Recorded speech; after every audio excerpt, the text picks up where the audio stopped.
Scene E. Dawn on the Nile. Welcome, dear friends, to a journey through time, a journey into the heart of ancient Egypt, where passion, power, and destiny intertwine beneath the golden sun. Tonight, we invite you to relax, settle in, and let your imagination drift as we bring to life the captivating story of the Loves of Pharaoh. In this mesmerizing tale, you will meet a pharaoh not only revered as a god-king, but also deeply human, tempted by desire and challenged by the bonds of loyalty and love. Step with us into the royal courts and moonlit gardens, where secrets whisper among the reeds of the Nile, and every glance carries the weight of unspoken hopes. As the story unfolds, you will witness forbidden romances, rivalries that threaten empires, and the timeless search for understanding between heart and duty. Let the gentle cadence of our voice and the evocative sounds of ancient Egypt carry you towards sleep or inspire your dreams. We hope this story touches your heart and ignites your curiosity about the mysteries of the past. Don't forget to like, subscribe, and share your thoughts in the comments. Welcome to the Loves of Pharaoh. The world was silver and blue, the mist over the Nile so thick it seemed to muffle even the sound of the morning birds. In the palace, carved from stone the color of honey and lined with gilded columns, a young pharaoh lay awake. The silk sheets beneath him were cool, but his thoughts were restless. He rose before the dawn, a rare thing for a ruler, for in these sacred halls all things waited upon him. Still, he craved the freshness of the morning and the solitude only the earliest hours could provide. He wrapped himself in a simple white linen robe, less ornate than the ones he wore before his court. The golden collar around his neck was his only indulgence. In a polished bronze mirror, he saw eyes lined with kohl, curious and young, hungry for something beyond ceremony. He walked quietly, his bare feet making little sound against the marble floors. Outside, the air was damp and cool, the world wrapped in a veil of river mist. He passed the sleepy guards at the gates, who bowed deeply, though their eyes showed surprise. But Pharaoh waved them off with a gentle word. "I wish to greet the sun alone. Remain at your post." Down the winding path to the river he went, feeling the earth through his sandals. Each step away from the palace walls was a step closer to freedom. The reeds along the bank were alive with frogs and dragonflies, but another sound drew him, a soft, melodic singing, almost lost in the mist. He paused, heart beating faster. There, near the edge of the water, knelt a girl. She was barefoot, her ankles lost in the cool mud, her dress a simple sheet of linen, tied at the waist. Her hair was long, nearly black, braided with strands of dried lotus petals. In her arms, she cradled a handful of blue lotuses, their petals luminous with dew. She did not see him at first, lost in her song. It was a lullaby of the river, old as Egypt itself, full of longing and hope. Pharaoh watched her, entranced. Never in the gilded halls had he seen such beauty, so unadorned, so real. He stepped closer, careful not to startle her, but a stone beneath his foot gave way, and she turned sharply. For a moment their eyes met hers, the color of the Nile at dusk, his like amber in sunlight. "I did not mean to frighten you," he said softly, his voice gentle as a breeze. "Your singing is beautiful." She blinked, uncertain. "Thank you, my lord," she whispered, lowering her gaze. Her cheeks flushed with sudden shyness, though she did not recognize him for who he truly was. "What is your name?" he asked, sitting on a smooth stone a little distance away. trying to appear as unthreatening as possible. "Lotia," she replied. Her voice was soft, almost shy. "I gather lotuses for the temple priests." He smiled, finding her words simple and honest. "I am called Senu," he replied, using the childhood name his mother once called him, a name unknown to all but family. Lotia's eyes grew curious. "That is a good name," she said, and for a moment the tension melted away. They sat in silence, broken only by the calls of distant ibis birds and the soft movement of water.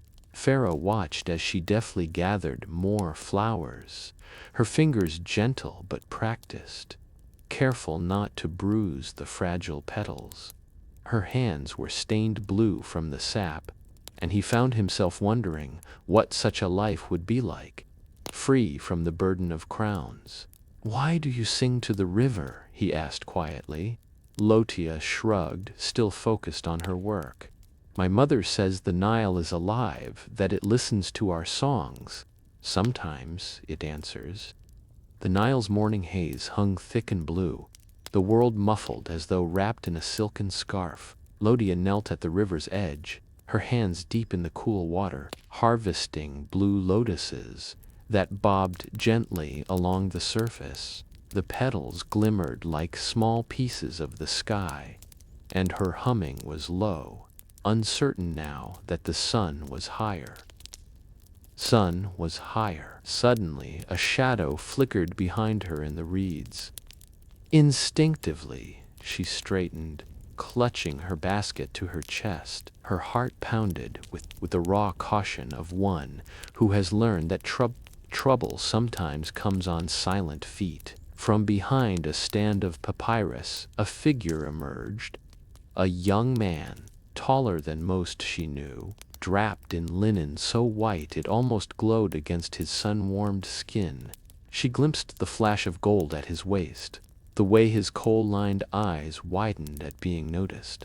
Lotia's first thought was flight, but his hands were open, empty, and his face carried neither hunger nor cruelty. He paused several paces away, dropping his gaze respectfully. "Peace of the morning, river sister," he said, voice smooth as river stones.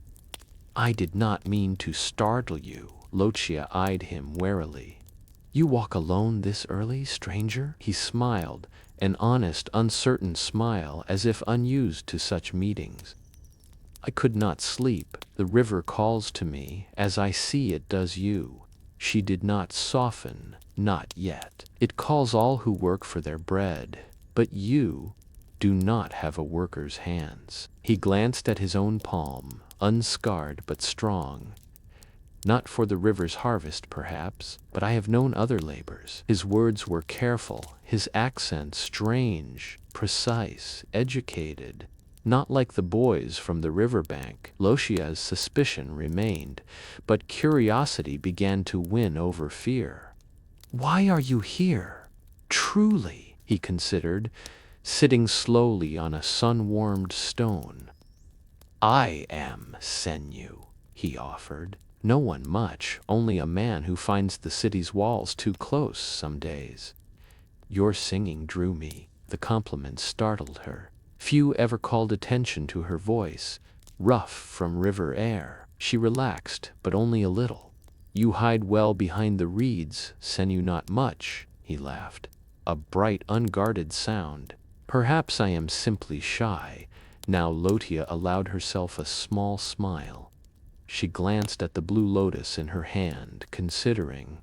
"You are not from these parts," she said. "The priests do not let city sons wander freely." "Perhaps I am only visiting family," he lied gently, hoping not to dishonor her trust. They fell into silence, the current carrying the moment. A heron stalked through the shallows nearby, and dragonflies spun lazy patterns overhead. Lotia broke the quiet first. "Here, the finest of my gathering, She held out a perfect blue lotus, its petals wet and shining. Her fingers, though stained, were steady. He hesitated, honored by the gesture. He took the flower carefully, as if it might shatter from roughness. "Thank you," he whispered, meaning it. The world seemed to shift around them. The river's song louder in his ears. Lotia watched him, searching his face for something she could not name. "Are you lonely, Senu?" He blinked, startled by her directness. "Sometimes. Most who see me see only what they expect to see." She nodded in understanding. "I know that feeling." They sat together, neither speaking for a while. Lotia, content in her work, began weaving another lotus into her braid. Pharaoh, Senu, marveled at the peace that had settled between them. He asked quietly, "Why do you come to the river alone? Is it not dangerous?" Lotia shrugged, still weaving. "This river raised me. Its dangers I know. The city, its dangers are worse." He nodded, surprised by her wisdom. "You're brave," he said. She grinned at that. "Not brave, just stubborn." A breeze came up, stirring the reeds and the edge of Pharaoh's robe. He felt oddly exposed here, far from his retinue, yet more himself than ever. "My mother once told me that the river grants wishes to those who offer it kindness," he said, smiling. What would you wish, if you could?" Lotia was silent for a long moment, then looked at him with honest eyes. "I would wish for my mother's laughter to fill our house again, for my brothers to return safely from the fields, for the Nile to run gentle through another season." Pharaoh was quiet, humbled by the depth of her answer. In his palace, wishes were coins thrown into fountains. Here, they were the difference between life and death. "I hope your wishes come true, Lotia," he said. She smiled, a little shy now. "What would you wish, Senu?" He thought of power, of war, of the burden of rule. Then he looked at her and said softly, "I would wish to remember mornings like this, always." The reeds grew thick along the Nile's edge, rising above their heads like green fingers reaching for the sky. The gentle rustle of wind and the soft lap of water against the bank shielded Pharaoh and Lotia from the eyes and ears of the world. They walked quietly, Pharaoh carrying Lotia's heavy basket. The dew chilled their feet, but neither seemed to mind. When they found a place hidden from the bustling city and the watchful palace, Lotia touched Pharaoh's arm and motioned for him to sit. He did, cross-legged among the reeds, and she joined him, knees tucked to her chest. The light filtered through 1,000 blades of grass, painting her face in green and gold. For a while, they simply listened to the river.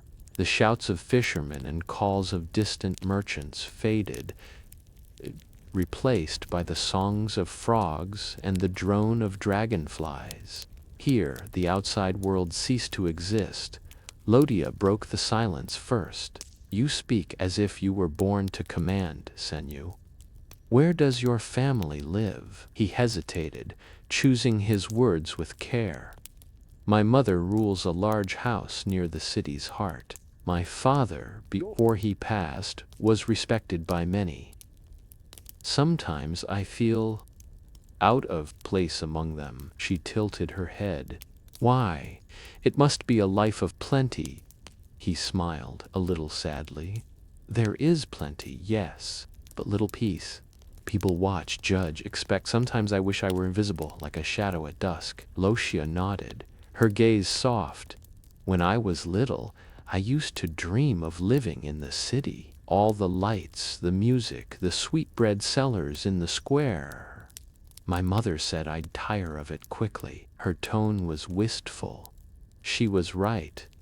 "The river is my home." Pharaoh listened, fascinated by the ease with which she spoke. He realized how rarely anyone around him had been so honest, so unafraid to share even their disappointment. "You belong here," he said gently. You know every bend and current." Lotia grinned. "And you? If you could live anywhere, where would you go?" Pharaoh glanced at the water, thinking, "I would live on the water, perhaps, floating down the Nile with no destination, free from decisions, free from judgment." She laughed, her voice warm and musical. "You'd last 2 days before missing city bread and honey cakes." He laughed too, letting the sound ring out.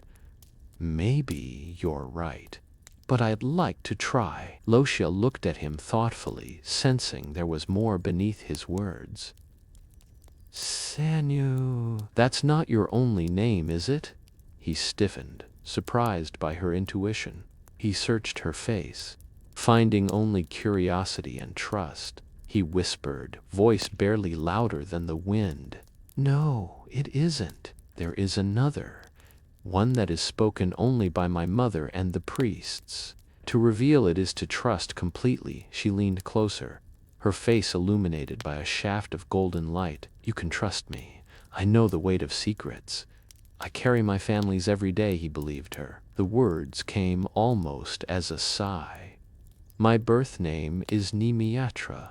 Lotia repeated it softly, almost reverently, as if it were a prayer.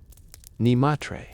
It's beautiful. Will you keep it safe?" he asked, almost pleading. She took his hand, her blue-stained fingers small and warm in his palm. "It will be safe with me, Senu Nimaatre." A hush fell, thick with the gravity of this shared secret. Around them, the reeds swayed as if bowing in approval. Pharaoh felt the tightness in his chest loosen. For the first time in years, he was not Pharaoh, not even Senu, but simply himself. Lotia broke the solemnity with a grin. "Now, a secret for a secret. When I was little, I used to dance along the river bank, pretending to be a crocodile goddess. My brothers would laugh until they cried." Pharaoh's laughter joined hers, unrestrained. "A crocodile goddess! Were you fierce?" She held up her arms, bearing imaginary fangs. "Terrifying. Even the herons fled before me." He laughed so hard he had to wipe tears from his eyes. "I would like to have seen that." They fell into companionable silence, hands still joined.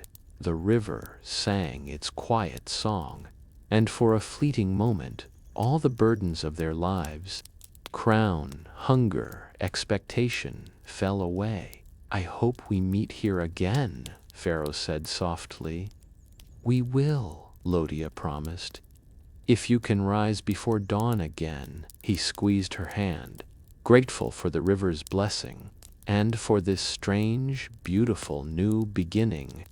As the early morning ripened into gold, the reeds around Pharaoh and Lotia seemed to part and sway, revealing patches of sun-warmed earth. Birds began to call from the distant trees, and the day's heat started to rise, curling mist from the Nile's surface. Lotia glanced at the light, then at her basket, now heavy with blue lotuses. She knew it was time to return, but a reluctance weighed on her, an unfamiliar feeling she could not name. Senu, for his part, seemed in no hurry to leave. He was content to watch her as she sorted through her morning's harvest, choosing flowers for the temple, discarding those that had lost their morning freshness. Without quite realizing what she was doing, Lotia plucked the largest, most perfect blue lotus from the basket. Its petals were thick and flawless,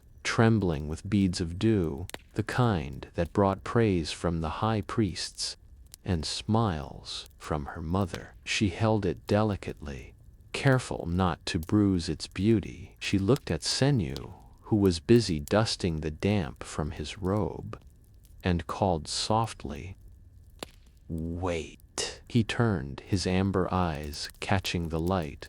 For a moment she hesitated, embarrassed by her own boldness. But something in his gaze, gentle, unjudging, made her brave. "I want you to have this," she said, extending the blue lotus toward him. Her hands shook only a little. Senu looked surprised, almost as if he'd forgotten anyone could give him a gift. He accepted the flower reverently, bowing his head. "It's beautiful." "Thank you, Lotia. It's the best of the morning's lot," she said, almost apologetically. "My mother always says the river gives a gift to those who listen." He twirled the lotus in his fingers, watching the morning sun glimmer on its petals. "I will keep it always," he promised. For a moment, they stood in a stillness so deep, the river's gentle lapping was the only sound between them. Then Senu, searching his own hands, seemed at a loss. He had nothing to give in return. Nothing, that is, except the ring on his finger, a simple band of gold he'd worn since his boyhood, engraved with a delicate falcon in flight. He hesitated. To remove it was no small thing, for it marked him as son of royalty. But he wanted to give her precious as the lotus, something that would say, "You matter to me in ways I can't explain." Slowly, he slipped the ring from his finger. "Will you accept a gift in return?" he asked, his voice low and hopeful. Lotia stared, first at the ring, then at his face. Her eyes widened in shock. "Oh, no, Senu, that is too much. I am only a gatherer. The priests, my mother." He shook his head, stepping close, pressing the cool circle of gold into her palm. "Please, it is not for them. It is for you, to remember this morning, to remember me." Lotia's fingers closed over the ring, feeling its warmth from his skin. The river breeze lifted her hair, swirling the scent of lotus and silt between them. She looked up, meeting his gaze, so sincere, so vulnerable. "Thank you, Senu," she whispered, voice trembling. "I will keep it safe. I swear it." They stood close, the gifts exchanged, lotus and ring, symbols of two worlds colliding. Their hands brushed as they withdrew, and the touch was electric, a spark of something more than gratitude. Senu looked at her, wonder on his face. "In my world, gifts are only for show, but this—" He lifted the blue lotus to his lips, inhaling its scent. "This is real." Lotia smiled, shy but proud. "Perhaps we will meet here again and trade more than flowers." He grinned, hope dancing in his eyes. "I would like that very much." The wind changed, blowing warm from the south, as if the river itself was blessing their exchange. The day brightened, the world felt sudden. Lotia tucked the ring into her reed belt, feeling its weight. A secret only she and the river would know. Senu, clutching the lotus, felt his burdens lift for a moment, replaced by the wonder of first love and the silent promise of more mornings to come. They turned to walk together, silent but smiling, their steps lighter than before. The reeds parted easily for them now, as if to say, "Welcome, children of the Nile. Let your story begin." The palace at midday shimmered with the heat of the Egyptian sun. Cool, shadowed corridors lined with carved columns became a refuge for the powerful and the ambitious. In these echoing halls, a new kind of music rose. Not the lyres of the musicians, but the rapid, excited whispers of the court. It began with a servant girl, her arms full of laundry, pausing by a shaded arch. She caught a glimpse of the young pharaoh slipping past the guards. Before sunrise, his steps quiet and alone. By the time she reached the laundry pool, her story had already grown. The pharaoh had been seen by the river, in plain clothes, speaking to a commoner. Two viziers, old rivals, met by the statue-lined garden. One, Lord Herihor, stroked his gray beard and eyed his companion, Lord Pacer, with a raised brow. "He is too young to rule alone. Already he neglects the morning council for his wanderings." Pacer snorted, eyes narrow. "You remember the tales of the last boy king? He, too, sought the Nile at dawn, Some say the river spirits took him, or a lover, Herihor countered, lowering his voice. A peasant girl, perhaps? These young men think themselves immortal, until the gods remind them otherwise. Further down the corridor, a group of court ladies clustered like brightly colored birds in a tree. Their dresses trailed the floor, scented with oils and petals. Lady Satsubek, sharp of tongue and sharper of wit, led the conversation. I heard it from my brother, who heard it from a stable boy, she announced. Our pharaoh has fallen under a spell. Each morning he vanishes, and the guards are forbidden to follow. Lady Henatorwi gasped, bracelets clinking. A spell? Do you think it's true? The priests say the lotus gatherers know magic, Lady Saknam interrupted, eyes shining. Or perhaps he's searching for a bride among the river folk. Imagine a queen who smells of mud and lilies. They all laughed, half in delight, half in envy at the freedom their young king seemed to claim. Meanwhile, in the kitchens, servants crowded close to the bread ovens, repeating the rumors with every kneading of dough and every filling of wine cups. The pharaoh was seen, one swore, offering a flower to a girl who wore no shoes. Another servant insisted he'd glimpsed gold, proof, perhaps, of a secret gift. In the scribe's office, an old man hunched over his papyrus tried to wave away the excitement. Mind your tongues, he warned a cluster of younger scribes. The Queen Mother hears everything, and she will not be pleased by loose talk of the king's heart. It's not our place, but the warnings went unheeded. The palace thrived on secrets, real or imagined. And today, all secrets revolved around the pharaoh's forbidden walks, and the shadowy figure said, to haunt the banks of the Nile. Up in the cool gallery, Lady Satsubek fanned herself, eyes darting for signs of the Queen Mother's approach. He will break someone's heart, this pharaoh. Or perhaps his own, she whispered. Lady Henutawi leaned close, voice trembling with anticipation. Imagine if he brings a river girl into these halls. The priests would faint, and the viziers would chew their beards. Or perhaps it's a plot, suggested Lady Saknum, always eager for drama. An enemy sends a temptress, and the pharaoh, bless his innocence, falls for her charms. Satsubek waved a jeweled hand. Whatever the truth, we shall know soon enough. The palace walls have ears, and nothing stays hidden forever. Not even love.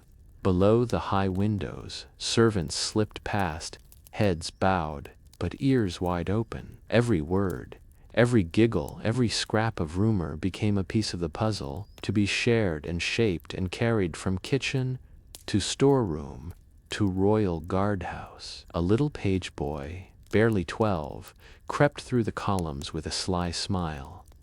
He listened to the ladies, then scurried off to the guards, whispering, They say the pharaoh has a lover, a girl with flowers in her hair.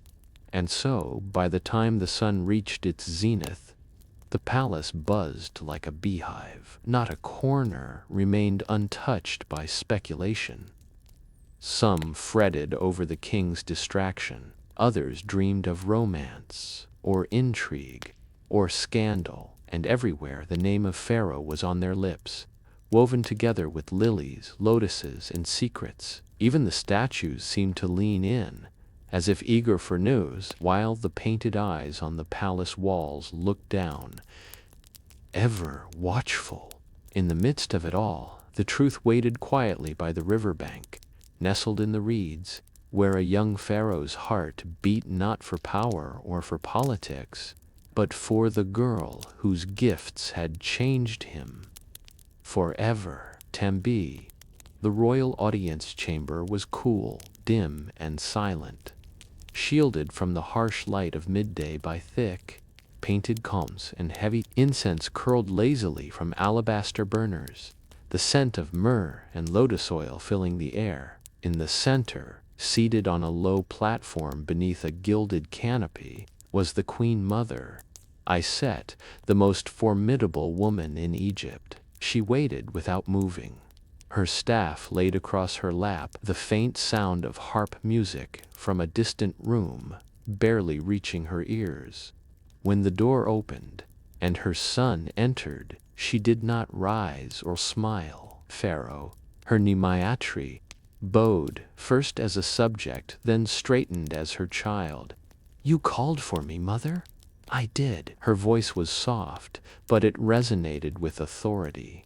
She studied him, her sharp gaze taking in his wrinkled robe, wind-mussed hair, and, most of all, the missing ring on his hand. "Sit," she commanded, gesturing to a cushioned stool before her. He obeyed. For a long moment, she regarded him in silence, eyes narrowed, as if measuring the truth. "You have been absent from morning council 3 times this week. The priests notice, the viziers notice, your people notice. Tell me, my son, where do you go at dawn?" Pharaoh met her gaze, willing himself to remain calm. "I find it clears my mind, mother. The city is restless in the night. I walk by the river to breathe, to think." She raised an eyebrow, unimpressed. "You think the Nile brings answers the council cannot? That the air of dawn is more precious than the wisdom of your elders?" He forced a gentle smile. "The council's wisdom is invaluable, but I am still young. Sometimes I need solitude." Her eyes flashed. "Solitude is a luxury for those who do not wear the double crown. Your father, may he feast forever in the field of reeds, never neglected his duty, not even as a boy." He bit back his retort. "I mean no disrespect, I only seek balance." She leaned forward, lowering her voice. "Balance is a fine thing, but rumor is a snake. It slithers where it is not wanted. Already I hear whispers the pharaoh walks alone without guard or retinue. Some say he seeks forbidden counsel. Others," she paused, lips pursed, "say he seeks a lover among the common folk." Pharaoh's cheeks warmed despite himself. He dropped his gaze to his lap. The queen watched him, keen as a hawk. "Your ring is missing, an heirloom of your father's house. What have you done with it?" He hesitated, the memory of Lotia's grateful smile flickering in his mind. "I lost it at the river bank," he lied, voice low. "I will search for it tomorrow." She did not believe him, but she did not press further. Instead, she shifted tactics. "Nimaatre, you are pharaoh now. Every action is watched. Every word is measured. The fate of Egypt hangs on your decisions, and the gods do not forgive weakness. What would your father say if he saw you turning from your throne to chase the wind along the water?" He straightened, dignity returning. "He would want me to be strong, to be wise, but also to know the hearts of my people. I cannot do that, shut behind walls." Her eyes softened, just a fraction. "You are still my son, before you are Egypt's king. But beware the weight of both. The gods test the hearts of pharaohs, and their mothers, too." A pause, the air heavy with words unsaid. "I will be at council tomorrow," he said at last, quietly. She nodded, settling back on her throne. "See that you are. And Nimaatre, choose your confidants with care. The river gives, but it also takes. Do not let it take you from me." For the first time, her voice trembled. He looked up, met her gaze, and for a heartbeat, he was a child again, reaching for his mother's hand. "I promise," he whispered. She inclined her head. The moment of vulnerability passed. "You may go. There is much to do." Pharaoh rose, bowed, and slipped from the chamber, the queen's gaze burning between his shoulder blades. As the door closed behind him, she stared into the shadows. mind racing with worry. The Nile's song called to her son, and she feared it would not be easily silenced. The great temple rose above the city like the prow of a ship, its stone columns tall as palms, their painted colors glowing in the new sun. Lotia had never entered through its main gate. Only the priests, nobles, and chosen servants did so. Today, for the first time, she was allowed to bring her flowers through the eastern entrance, where the rays of Ra slipped through cracks in the carved walls. Her feet were still damp from the river as she climbed the white stone steps. Her linen dress, freshly laundered, clung to her thin shoulders, and her braids, reworked in honor of this sacred duty, felt heavy against her neck. The gold ring Senu had given her lay hidden in her reed belt, its weight both thrilling and terrifying. She stopped at the threshold, pressing her forehead to the cool stone, whispering the old prayers her mother had taught her. "Great Isis, hear your daughter's voice. Accept these offerings from the water's edge, and send your blessing down the river to all who serve you." The first chamber was cool and shadowed, thick with the scent of incense and myrrh. Priests in spotless white moved silently, bearing trays of bread and honey, tiny cups of milk and fruit, and at the center, vases for the sacred blue lotuses. Lotia kept her eyes lowered, as the rules demanded. When she reached the first altar, she knelt and began to arrange the blossoms with practiced care, selecting the most perfect blooms for the vases closest to the goddess's statue. Wei, the head priest, a tall, austere man with a narrow face and eyes like river stones, approached her. His every movement radiated authority. "You have done well, child," he said, examining the flowers. "The goddess favors such purity." Lotia ducked her head, voice barely above a whisper. "Thank you, Holy One. May Isis smile on your house." He nodded, but his gaze lingered a moment longer, as if sensing her unease or her secrets. She felt her fingers tremble as she returned to her basket. The morning rite began. Lotia stood quietly by the wall, half hidden among other young servants. The air filled with the drone of ancient chants, the sizzle of incense on hot coals, and the rhythmic clapping of sistrum bells. Sunlight poured through high, narrow windows, painting the floor in gold and blue. She watched the procession, priests anointing the feet of the goddess's statue with oil, laying bread and flowers at her marble toes. They circled the altar 3 times, their prayers rising like doves. Lotia pressed her palms together, heart pounding. She prayed, not just for her mother's health or her brother's safe return from the fields, but for something secret and new, for Senu, whose kindness haunted her thoughts, for the golden ring now hidden beneath her dress, for protection from the hungry eyes of the palace and the suspicion of the queen. "Isis, protect him," she whispered in her heart. "Shield us both from harm. Let the river keep our secret. Let our paths cross again, if it is your will." The head priest turned suddenly, his gaze sweeping the young servants. Lotia shrank back, but he said nothing, returning to his duties. The ritual continued, incense curling toward the painted ceiling. When the last chant faded and the priests disappeared into the inner sanctum, Lotia gathered her empty basket. She slipped a small, less perfect lotus into her hair, a silent token of hope. She paused once more at the threshold, whispering her thanks and her fears to the goddess. As she stepped back into the blinding sunlight, she felt changed, heavier with longing, lighter with hope. She wondered if Senu could feel her prayers all the way across the city, or if the river carried them into its endless winding song. Her heart was a storm of questions. Would she see him again? Would the palace discover her secret? Would the gods punish? Only the Nile, old as time, held the answers, and it, like the goddess, kept its secrets well.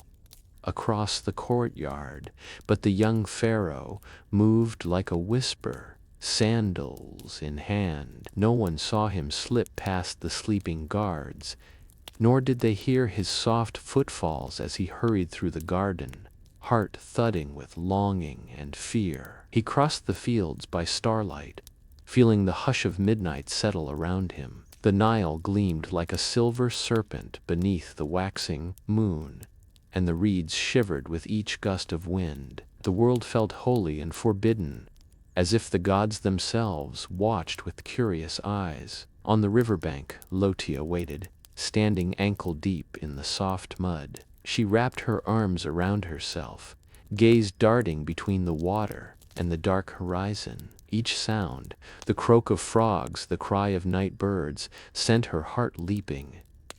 Was it Senu? Or would he be kept away, trapped by duty and the queen's suspicion? She almost turned to leave when a shadow separated itself from the darkness. Pharaoh's familiar shape, golden even in moonlight, emerged from the reeds. He moved swiftly, breathless with relief at the sight of her.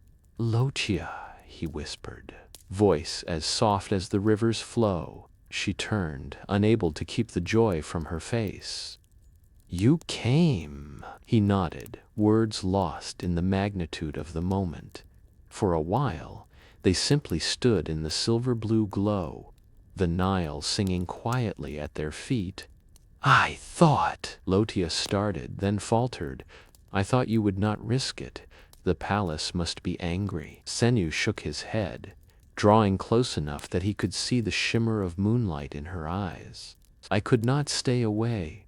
Not when my heart—" He stopped, cheeks flushing, embarrassed by his own honesty. Lotia waited, breath caught, uncertain. He found courage in her silence. "I am not supposed to love as I do. My life is duty and command, ceremony and law. But with you I am only Senu, only a boy who wishes for mornings that never end, and nights like this, full of secrets and stars." Lotia's breath came in a trembling rush. "And I am not meant for palaces or crowns. The river is all I know. Yet since you came, I wish for things I never dared, a hand to hold, a name to whisper in the dark, a promise to keep." Senu smiled, soft and sad. "The world will not understand us. They would keep us apart." She stepped forward, the muddy ground squishing between her toes, and laid her hand over his. "Let them try. I have the river. And you." He drew her close, emboldened by the night and the music of crickets. "Lotia," he murmured, "I love you. I loved you from the first moment I heard your song. The Nile itself could not keep me from you." Her eyes brimmed with tears, half joy, half terror. "I love you too, Senu, and I am afraid." He stroked her cheek with a trembling thumb. "So am I. But together, perhaps we are stronger than fear." Lotia nodded, and a small wobbly smile blossomed on her lips. "Promise me we will find a way, even when the world seems too heavy." "I promise," he whispered, "by the river, the moon, and my own heart." The breeze lifted the blue lotus behind his ear, brushing it against her hair. She laughed, a sound like water tumbling over stones. In that instant nothing else mattered. No palace, no crown, no looming threat, just two young souls, bound by secrets and the endless song of the Nile. The moon hung above them, silent and approving, as their hands entwined, and the night pressed close, full of hope and wonder. The world was gray with dawn as Lotia hurried along the river's edge, her heart thudding in her chest. She clutched her empty basket tightly, the echo of last night's moonlit promise still singing in her veins. Each step she took felt heavier than the last. Every shadow in the reeds seemed a threat. As she drew closer to the old willow, where she and Senu had met, a pair of figures stepped into her path. Royal guards, unmistakable in their polished breastplates and linen kilts, faces grim and unreadable. The sunlight bounced off their bronze, dazzling her eyes. "Halt!" one commanded, voice like the snap of a whip. Lotia froze, her bare feet pressing into the cold mud. Fear knotted in her stomach as she raised her gaze, searching for a trace of kindness in their eyes. She found none. "What is your name?" the taller guard demanded. Her mouth went dry. "Lotia," she whispered, barely audible. The second guard stepped forward, his spear pointed to the ground, but his posture rigid. "You are not to be here. This stretch of the river is forbidden to commoners. By order of the Pharaoh's house." She flinched, pulse pounding. I gather lotuses for the temple. I mean no harm." "Your duties end before this bend," the first guard replied sharply. "We have seen you too often." The council grows suspicious. Lotia shook her head, voice trembling. "I am only a flower girl. Please, no more." The second guard cut in. "Return to your village. If you are seen again near these waters, you will answer to the Queen's justice."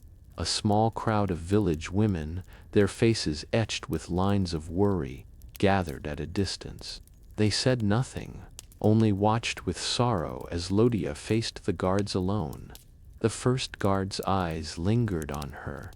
Just a moment. Perhaps he, too, had known what it was to love beyond his station. Or perhaps he simply pitied her, but his face remained stone. "Go now," he said more gently. Lotia swallowed her tears. She forced herself to stand tall, to show no fear. "I will go." With a final, wary look at the river, the place where her happiness had bloomed and might now wither, she turned away. Each step felt like walking through water, heavy and slow. As she passed the cluster of women, one reached out and squeezed her shoulder. No words passed between them, but the meaning was clear. "You are not alone." Lotia did not stop until the guards in the river were far behind. When she finally dared to rest, she ducked behind a stand of reeds, pressing her fist to her heart. Beneath her dress, the golden ring pressed warm and real against her skin. She drew it out, letting the morning sun catch its surface. This ring, a promise, a secret, a part of Senu she could keep with her, even as the world tried to tear them apart. Her tears finally fell, silent and unstoppable.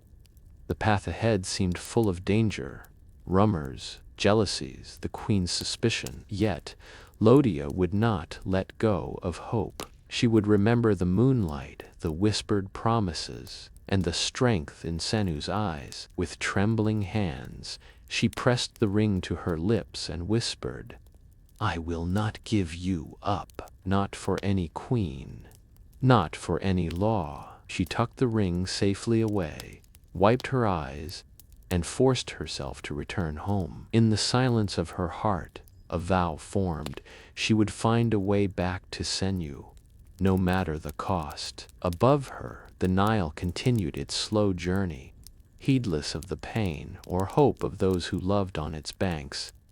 Night fell gently on the Nile, the stars kindling above, as if in answer to prayers whispered and forgotten. In the hush, a single figure ran along the river's bank. Senu, breath ragged, sandals forgotten somewhere in the rush to be free. The reeds whipped at his legs, but he pressed on, guided by a single hope. He found Lotia waiting beneath the twisted willow, her form outlined in moonlight. She stood tall, fists clenched at her sides, as if bracing herself for a storm. "Lotia!" he called, his voice hoarse with longing and dread. She turned, relief and fear mingling in her eyes. For a moment they simply stared at each other, the whole world shrinking to the space between their trembling hands. "I was afraid you wouldn't come," she said, her voice soft as water. I had to, Senu panted. When I heard what happened, I couldn't sleep. The palace is a cage. I would break every law in Egypt before I'd let them keep me from you, she laughed, the sound breaking with tears. The guards said I must never come here again. They threatened me, Senu. They said, if I was seen with you, I'd be punished, maybe worse. He stepped close, unable to hide the pain in his eyes. And what of me?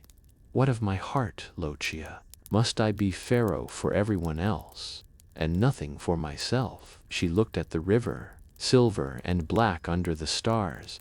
The world is cruel to lovers like us. He took her hands. Noticing how she clung to something hidden, gently, he coaxed her fist open, revealing the gold ring he had given her days before. I have nothing left to give you but this, she whispered. I carry it always. I'll never let it go. He took the ring, pressing it against his lips, then placed it in her palm again. Then let it be our vow. No matter what comes, we belong to each other. She looked up, eyes shimmering. I swear it. I am yours, Senu. Even if the river separates us, even if the gods themselves forbid it, my heart will never stray. He reached behind his ear, plucked the fading blue lotus, and tucked it into her hair. As long as you wear this, I am with you. In every dawn, in every night. Promise me, Lotia. No matter how dark it becomes, you'll remember. I promise, she breathed, reaching up to cradle his cheek. They stood together, their foreheads touching, the river murmuring its blessing. The stars above seemed to lean closer, and for one perfect moment, nothing could harm them. Let the river bear witness, Senu declared, voice steady. Let the stars keep our secret. We are bound by lotus and by ring, by hope and by love. Lotia smiled, tears on her cheeks. By lotus and by ring, by hope and by love, always. They exchanged the ring and the lotus once more. Tokens not just of affection, but of survival, resistance, and faith. For a long time, they simply held each other, hands joined, faces uplifted to the night sky. No words passed between them, for none were needed. The vow was made, unbreakable and eternal. Eventually, the night grew cold, and Senu knew he must return. I will come back, he promised. No matter what happens, I will find you. I will wait, Lotia whispered, squeezing his hand until she could no longer feel the fear. And so, under the stars and beside the ever-flowing Nile, the pharaoh and the lotus gatherer pledged themselves to a love that even the river could not wash away, moved with the slow, steady grace of a scribe's brush. Massive stone columns, carved with prayers and stories of the gods, soared overhead. Rows of shelves, laden with ancient papyrus scrolls, stretched into the cool shadows. Here, sunlight filtered down in golden beams, illuminating drifting motes of dust and the faint blue haze of incense. Into this sanctuary of silence and thought walked Senu, the pharaoh, but today more a boy than a king. He wore his most formal robe, blue sash knotted over white linen, a golden ankh pressing cold against his collarbone. Still, there was a weariness to his step, and his eyes bore the weight of too many restless nights. He wandered the aisles alone, savoring the peace. His fingers drifted over the grooves of ancient stories, the hieroglyphs sharp beneath his touch. Here, no one whispered of scandals or watched his every breath. Here, he could remember what it felt like to simply exist. At the heart of the library, where the sunlight shone brightest, sat a figure who did not seem to notice his arrival. Nimaatre, the temple's youngest priestess and scribe, bent over a low table. Her sheer veil caught the light, giving her the look of a spirit as she copied prayers onto fresh papyrus. Her fingers were ink-stained, quick and careful, moving in the rhythm of sacred words. Senu paused, compelled by the quiet focus that wrapped her like a second robe. She seemed at once utterly present and entirely elsewhere. The hush of her presence, the almost musical movement of her hand across the papyrus, calmed something restless within him. He watched as she finished a line, dried the ink with a fine brush, and rolled the scroll with practiced grace.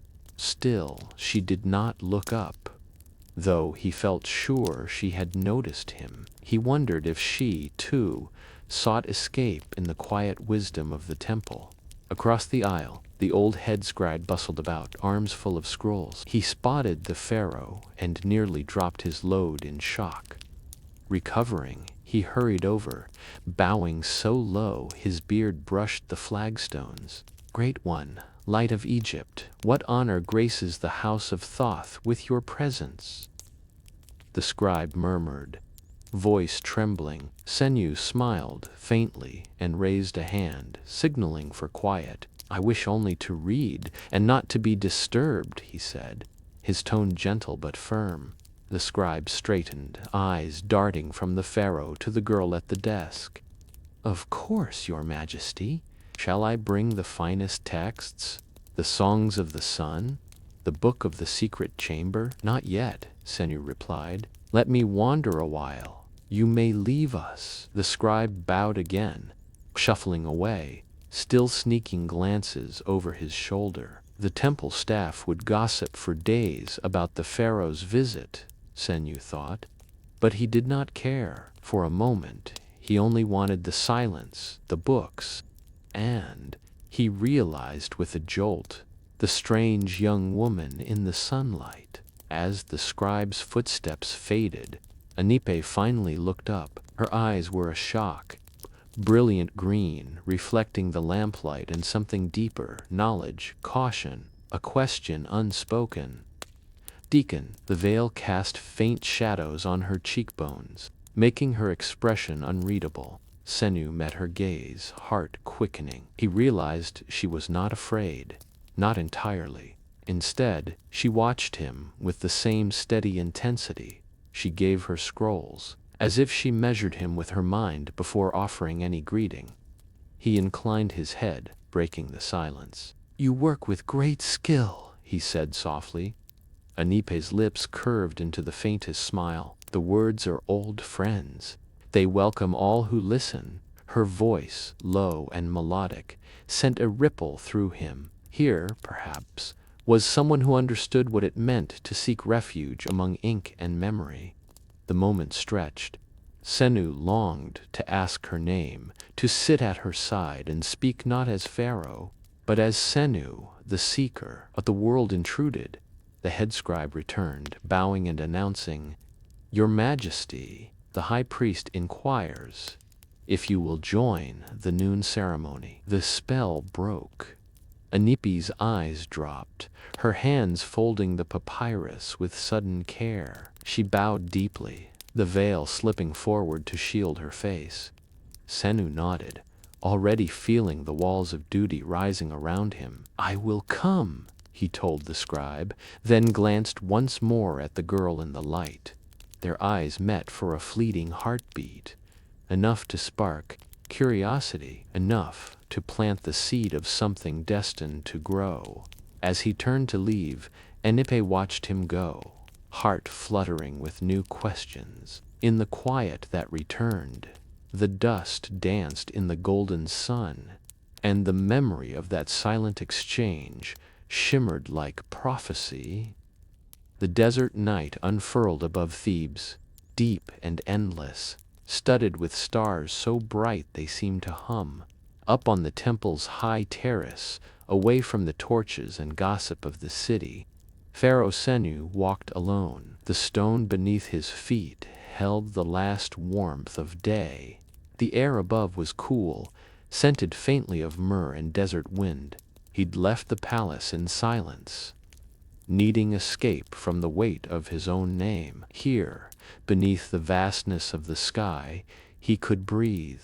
Here he hoped for a sign, A word from the gods, or perhaps just peace for his battered heart. He did not expect to find company, but as he rounded a column, he stopped short. A slim figure, robed in white, knelt on the edge of the terrace, a sprig of sage moving in her hand. She was drawing symbols, circles, lines, stars, into the thin sand between the flagstones. Her hood was down, the wind tugging loose strands from her braid. Silver bells at her ankles shivered as she moved.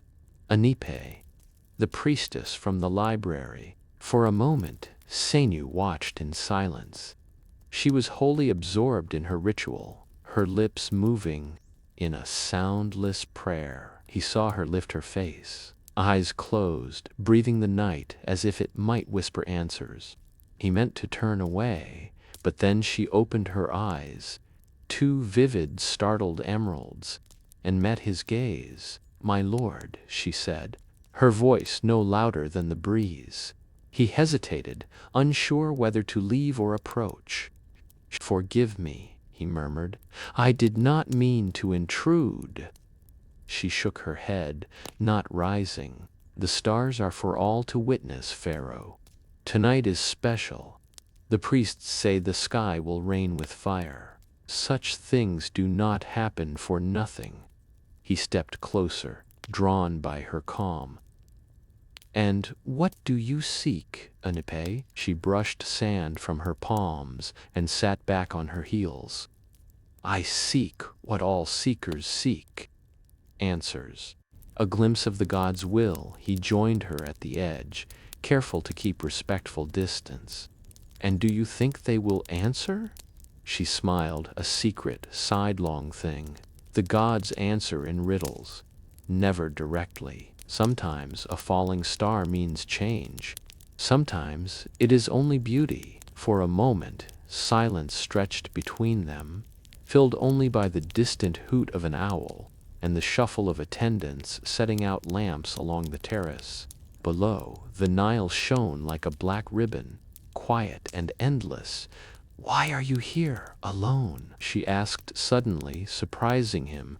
He studied the sky, then his hands. "I am often alone, despite the crowd. Tonight I needed, to feel small, to remember that pharaohs are not gods, but only men who must listen to the heavens." She nodded, understanding, flashing her eyes. "A wise king. The prideful ones forget to look up." Senu smiled, warmth kindling inside him. "And you? What do you hope for tonight?" She hesitated, then answered honestly, "For a sign that the path I walk is the right one, that the secrets I keep are worth keeping." As if in answer, a streak of light blazed across the sky, followed by another, then 100 more, flaring in bursts of blue and gold and white. The terrace fell silent. Even the attendants stopped, mouths open in awe as the heavens rained fire. Nimaatre gasped softly, clutching the pouch of herbs at her side. "The Perseid stars," she breathed, awestruck. "A sign of destiny or danger?" Senu watched, transfixed, his doubts forgotten.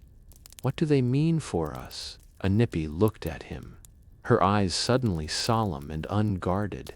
"They mean that something long hidden will soon come to light, that paths will cross and fates will entwine, for good or for sorrow. It is a night for wishes, Pharaoh, but wishes carry a price." He felt a shiver race through him, not of fear, but of understanding. "Then let us make a wish," she nodded, and together they watched the stars fall, each lost in silent hope. When at last the sky darkened and the air grew cold, Senu found himself smiling, changed in some subtle, irreversible way. He rose, brushing dust from his cloak, and offered her a hand. "Thank you, Nimaatre, for sharing the night with me."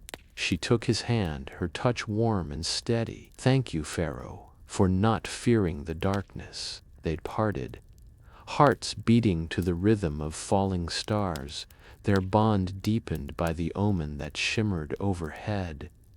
In the hushed gloom of late afternoon, the library felt even more like a sacred labyrinth. Shelves crowded with papyrus scrolls climbed toward the painted ceiling. Light flickered from oil lamps set in niches, throwing gentle shadows over the stone. Pharaoh Senu slipped through the aisles, scroll in hand, searching for the one face he hoped to find. He found Nimaatre in an alcove half hidden behind a curtain of woven reeds, her head bent over a pile of manuscripts.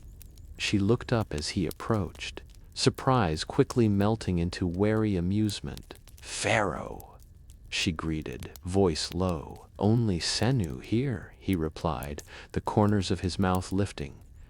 "I hoped you might help me solve a riddle." She gestured for him to sit on the low cushion beside her. "Many riddles in this place.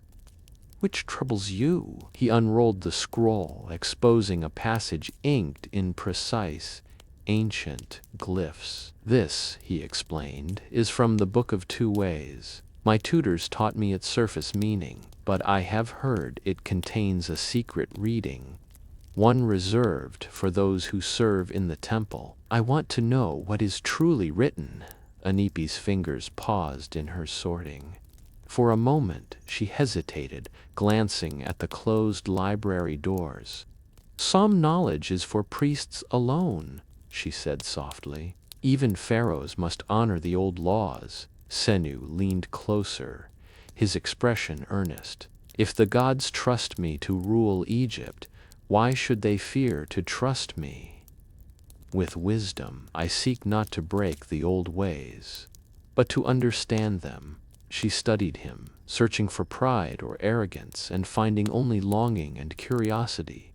At last, she nodded. "We must be quiet." The walls remember. Side by side, they bent over the scroll, their heads nearly touching. Anipe's lips moved silently as she traced the glyphs with her ink-stained finger. "See this?" she whispered, pointing. "It appears to say, the heart chooses its own road, distance, but if you read it with the hidden key, look here and here, it means the heart may stray, but the soul remains." Senu frowned in concentration, his own finger trailing hers, their skin brushing. "The heart may stray?" he echoed. "But the soul remembers." She nodded. "It is a warning and a comfort. Many in this city love in secret. Pharaoh. The gods know and forgive." Sometimes he turned to look at her, searching her face for more than just answers. "Do you believe that? That secret love can be forgiven?" Anipi's cheeks colored, but she held his gaze. "I have to believe it," she murmured. "Else what hope would there be for any of us?" They fell into a deep, companionable silence, the tension between them sweetened by shared risk. Senu dipped a reed pen in ink and tried to copy the hidden symbol. His hand shook, and a blot of ink smudged the papyrus. Anipi laughed quietly, taking his hand in hers to steady it. "Like this," she said, guiding his fingers. The touch was brief, electric.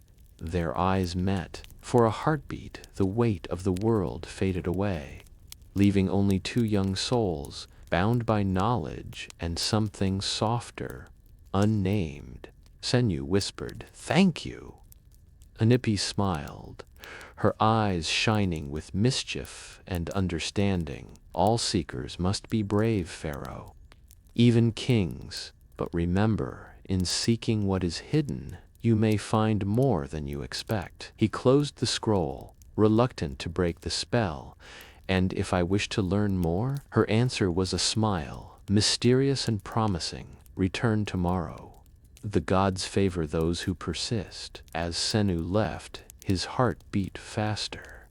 Not only for the wisdom he'd gained, but for the secret fire growing between them, slow and sacred, as old as Egypt itself. And black lanterns burned in the distance, but the side passages lay mostly dark, silent except for the soft patter of Senu's sandals as he slipped through them. heart pounding in his chest. He clutched a small wooden charm carved in the shape of Horus's eye, a comfort against the night. The halls seemed to stretch forever. Every echo, every draft of wind felt loaded with threat. But the thought of Anipe waiting pulled him forward. He nearly stumbled when a figure emerged. A royal attendant, barely older than a boy, dressed all in white. The youth froze, wide-eyed at the unexpected sight of his pharaoh outside the usual procession.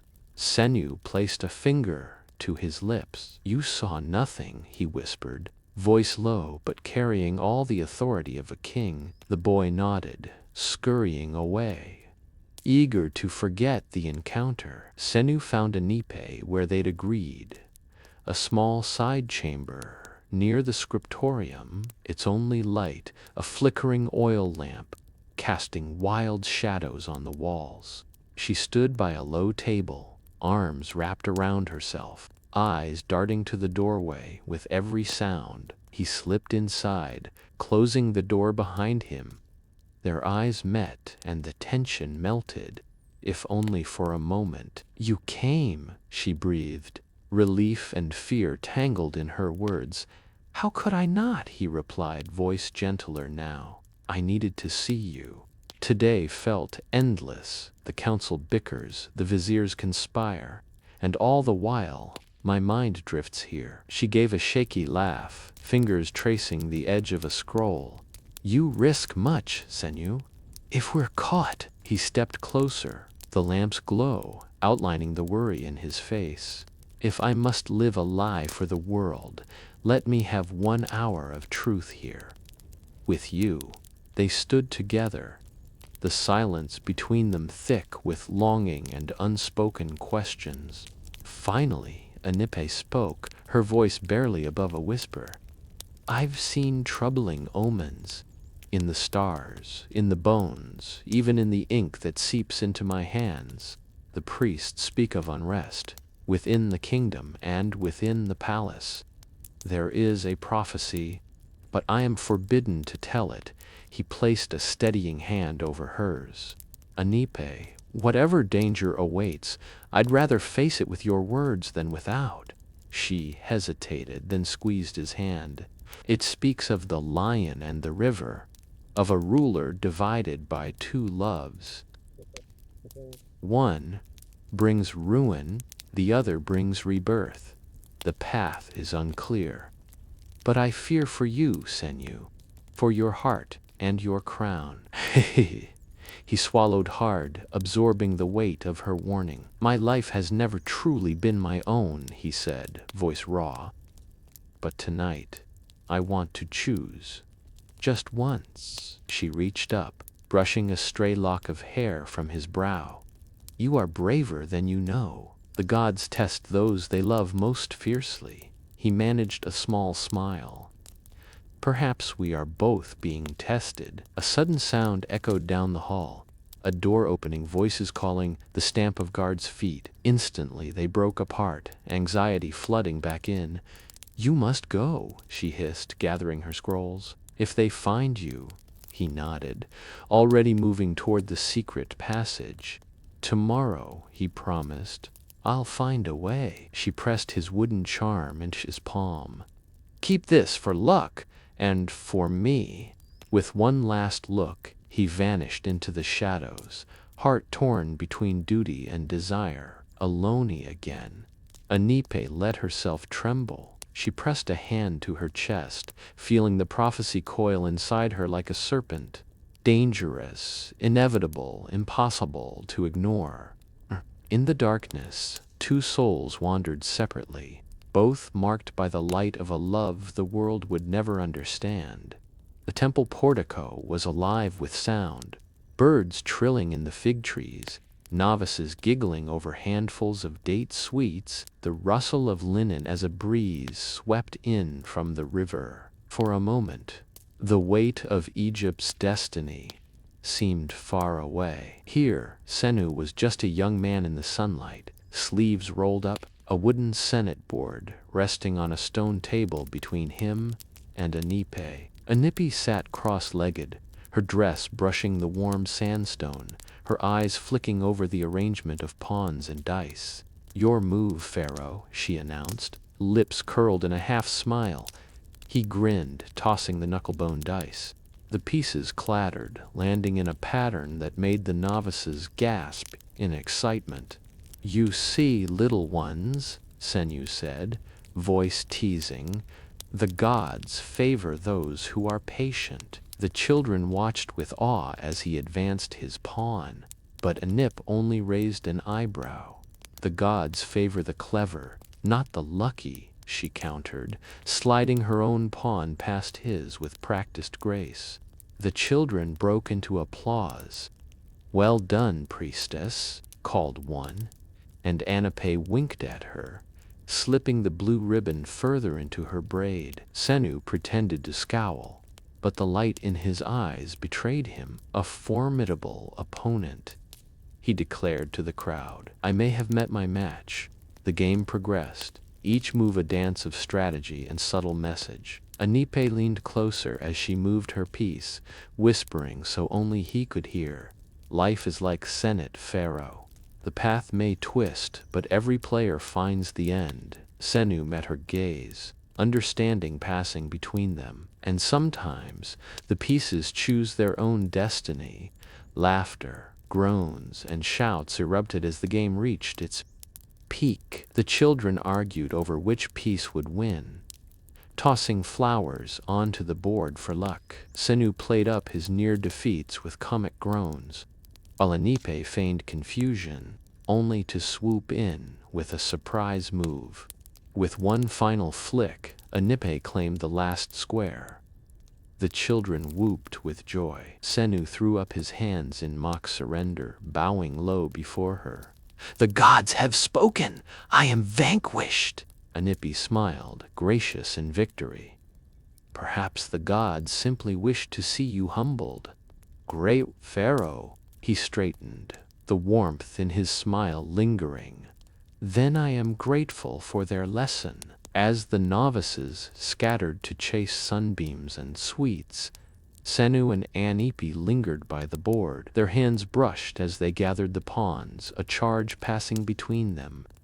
"Thank you," he murmured, "for this hour." She looked up, her eyes bright and soft. "For laughter, for wisdom, for hope, you are always welcome." A distant bell tolled from the temple. The world pressed in again. Duty, ritual, the need for secrecy. Anipe's hand lingered on his. "Until the next game," he nodded, and the one after that. They parted in the dappled light, the Senate board between them, a silent promise that joy, too, could be sacred.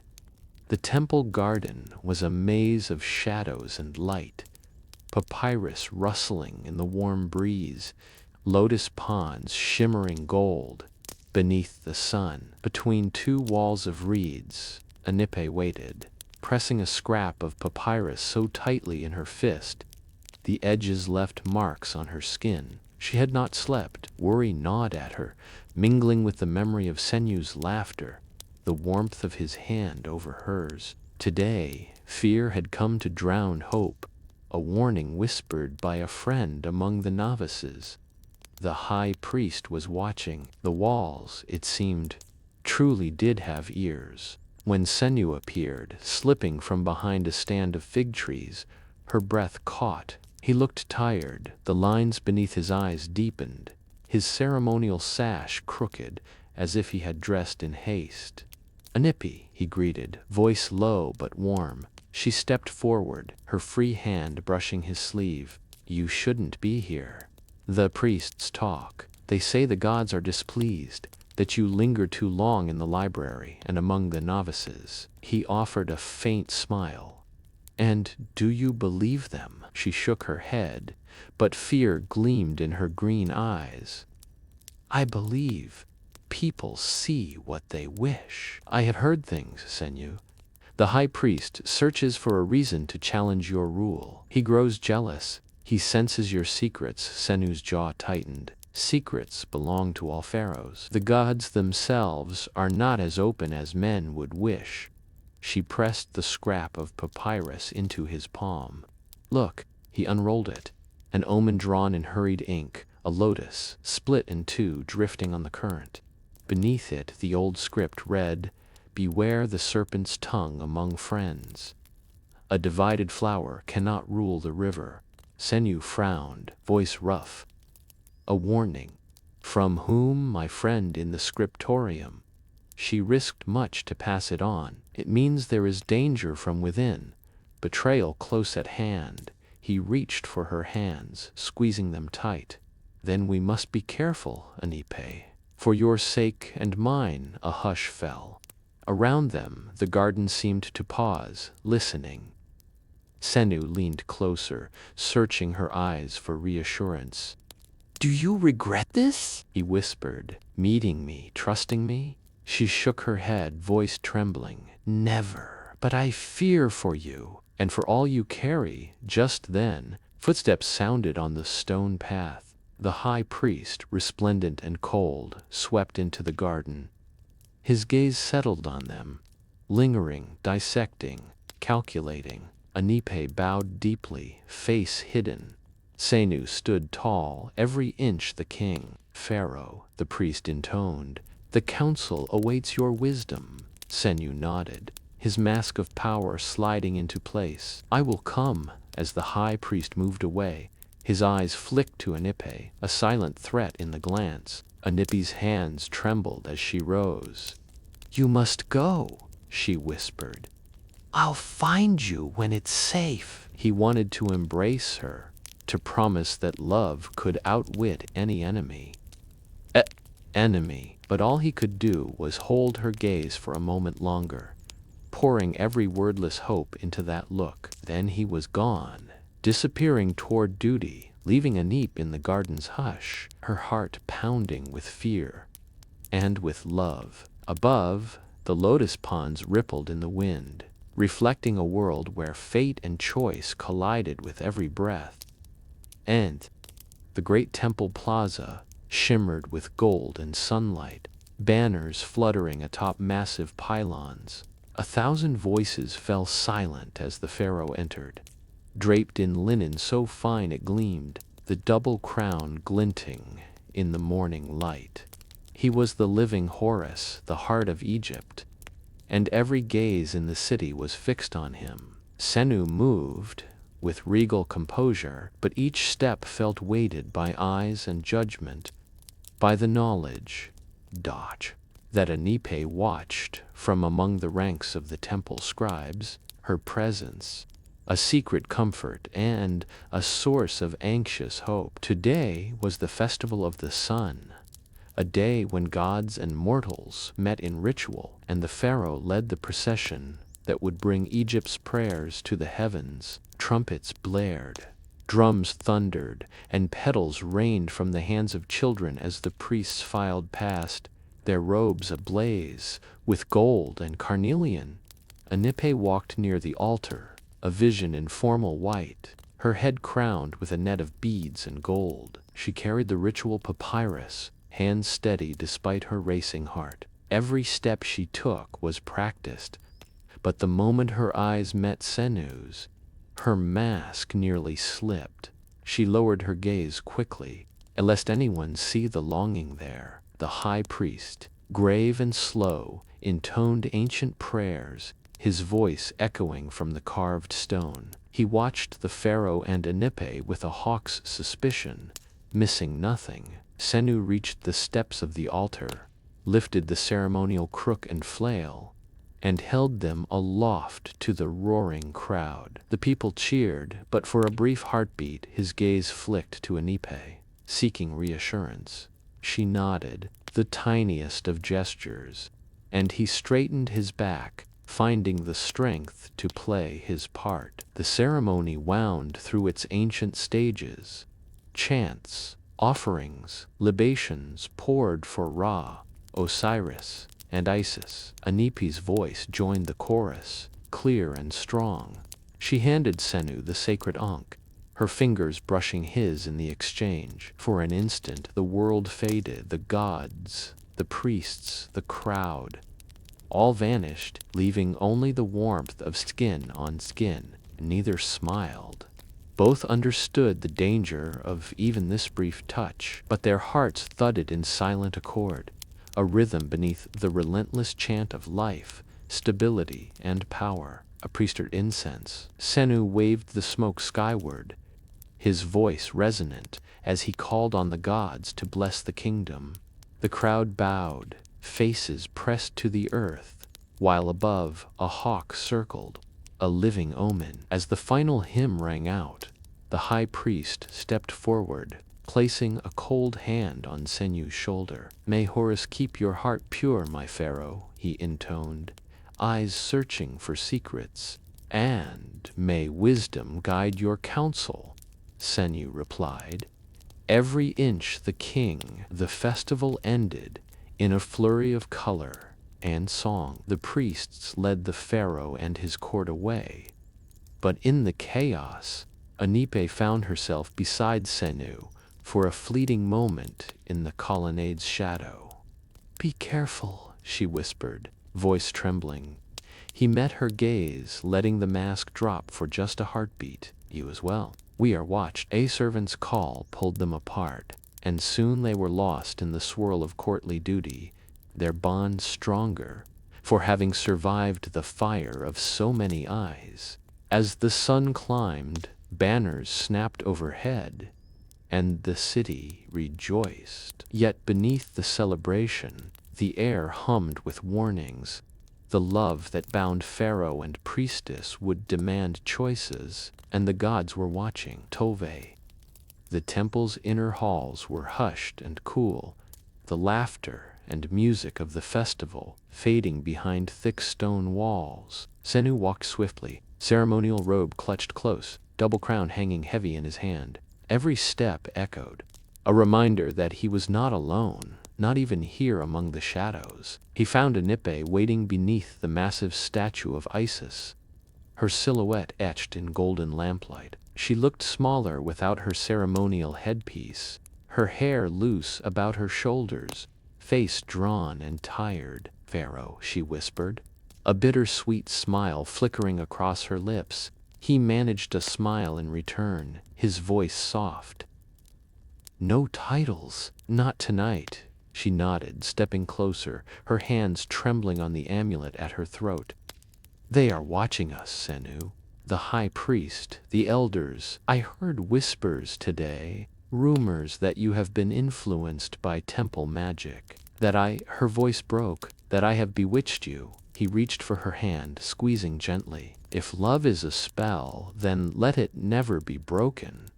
She gave a shaky laugh, fighting tears. "You don't understand. These men, these gods are merciless with their punishments. If they think we threaten their order, I would protect you with my last breath," he swore, voice thick with conviction. "But we must be cautious. I have already seen the high priest's suspicion. He corners me in council, asking pointed questions about the temple, the novices, even the scribes." Anipe swallowed hard. "I want to believe we are stronger than their fear. But today, as I prayed with the others, I saw the way they looked at us, as if we were already judged." Footsteps echoed down the corridor, a measured, heavy tread. In a blink, the high priest loomed before them, his crimson and gold vestments almost glowing in the dim light. "Your Majesty." "Priestess," he intoned, voice syrupy and cold. "A blessed festival, is it not? The gods surely favor Egypt when its servants are united in faith." Senu bowed his head. "We are grateful for your wisdom, Holy One." Anipe managed a low bow, keeping her gaze on the floor. The high priest's stare lingered uncomfortably long on them both. "I trust you find your prayers answered this night, Pharaoh?" he asked, each word a trap. Senu met his eyes with careful calm. Always, when Egypt's priests lead so faithfully. The high priest's lips barely moved, but his warning was clear. Loyalty is the first law of Ma'at, and Ma'at sees all. He turned, his robes whispering over the stones, vanishing into shadow. Only when he was gone did Nimaatre breathe again. Her hands shook as she pressed a folded scrap of papyrus into Senu's palm. "Read this when you're alone, and be careful, please," he nodded, gripping the note as though it were a lifeline. "And you, Nimaatre, you mean more to me than a crown or a throne." They parted without another word, swallowed by the hush and the watchful gaze of stone gods, the fate of both hanging in a silence heavy with warning. Night pressed thick around the broken only by the flicker of distant torches and the murmur of guards on their rounds. In a chamber shrouded in heavy drapes, Pharaoh Senu sat at his writing table, Nippy's folded papyrus trembling in his hands. He opened it carefully, breath held. Her neat, hurried hand carried not only warnings, but words of devotion, a secret hope blooming between the lines. "Burial. They watch us." The high priest grows suspicious, and the elders whisper in the dark.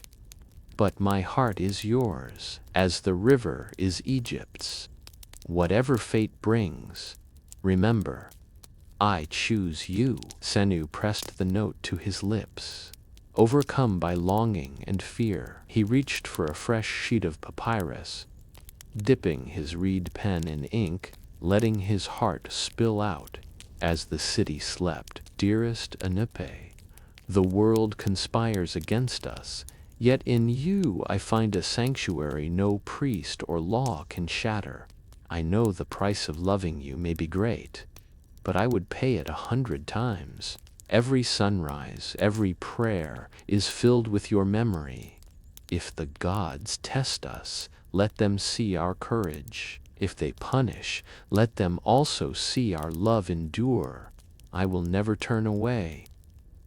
Senu. He dried the ink, reading over the words again and again, knowing he could never say these things aloud, might have ears, but the written word, carried with care, could still fly like a bird over the thresholds of fear.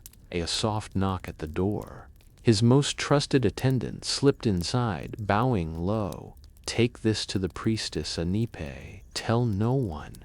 Guard it with your life." The attendant nodded, disappearing into the night's web of corridors and hidden doors. Meanwhile, across the temple's compound, Nimaatre knelt in her modest cell, lamp flickering over her pale, anxious face, her heart twisted with fear that Senu might never read her. Warning that the high priest or his spies might intercept it. She pressed her palms together, whispering a silent prayer to Seshat, goddess of wisdom.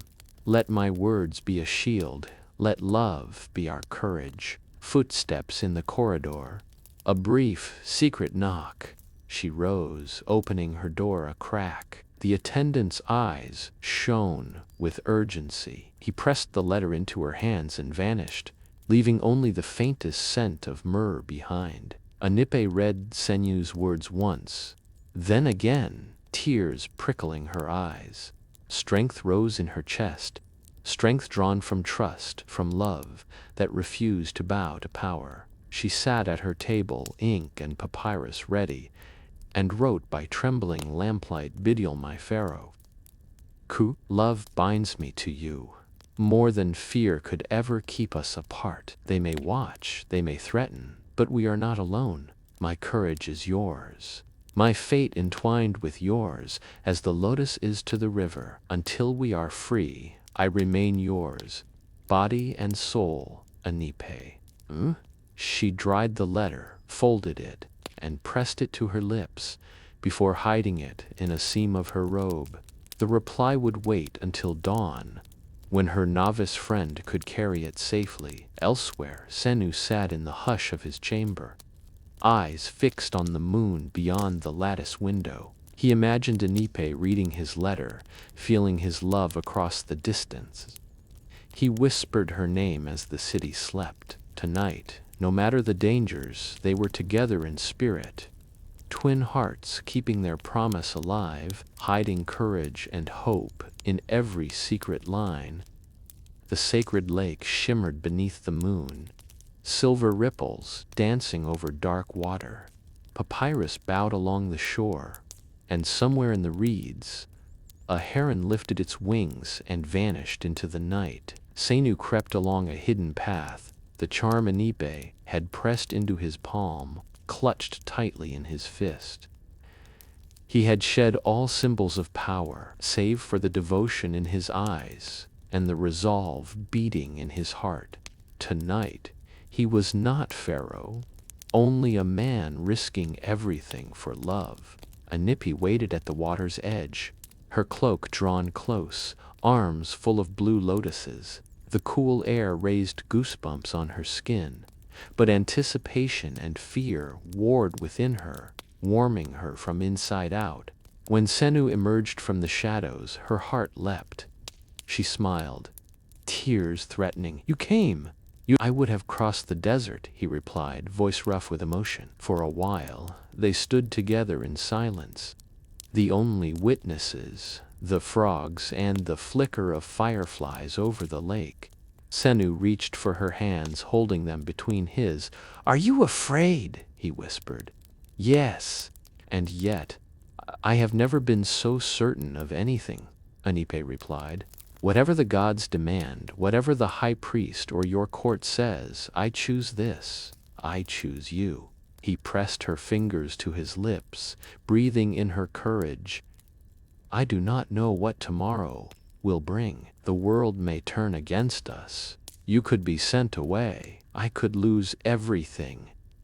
Even if we are parted, I will love you," she vowed, voice trembling but steady. "My heart will be your home, Senu, as long as the Nile runs."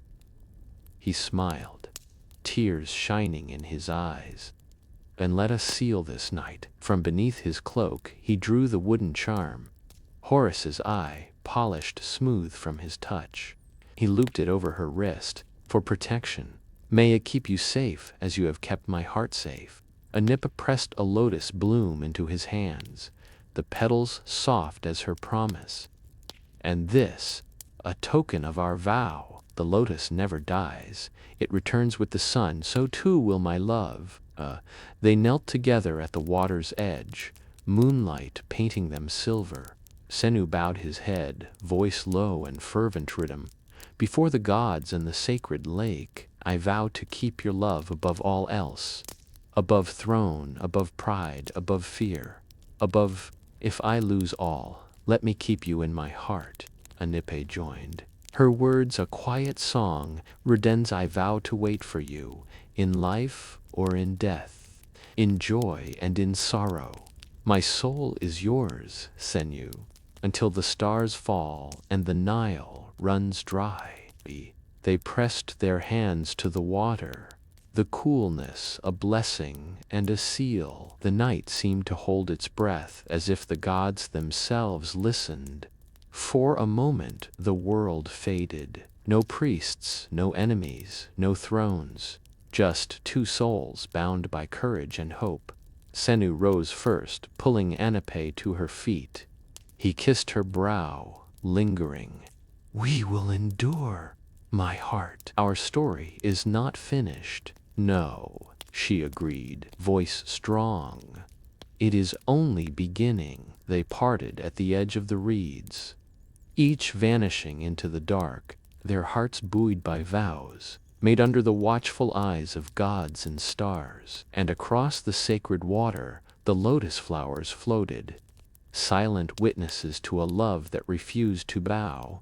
The palace blazed with torch. Music spilled out over the marble terraces, weaving through the palms and filling the warm night with rhythm and promise. Drums pounded, lyres sang, and 100 guests pressed close to the festival courtyard, eager for spectacle, hungry for distraction from recent omens. At the heart of it all sat Pharaoh Senu, dazzling in his ceremonial gold and indigo. On his brow the Neme's crown shimmered, but his eyes, restless, watchful, roamed the festival. Nobles and courtiers vied for his gaze.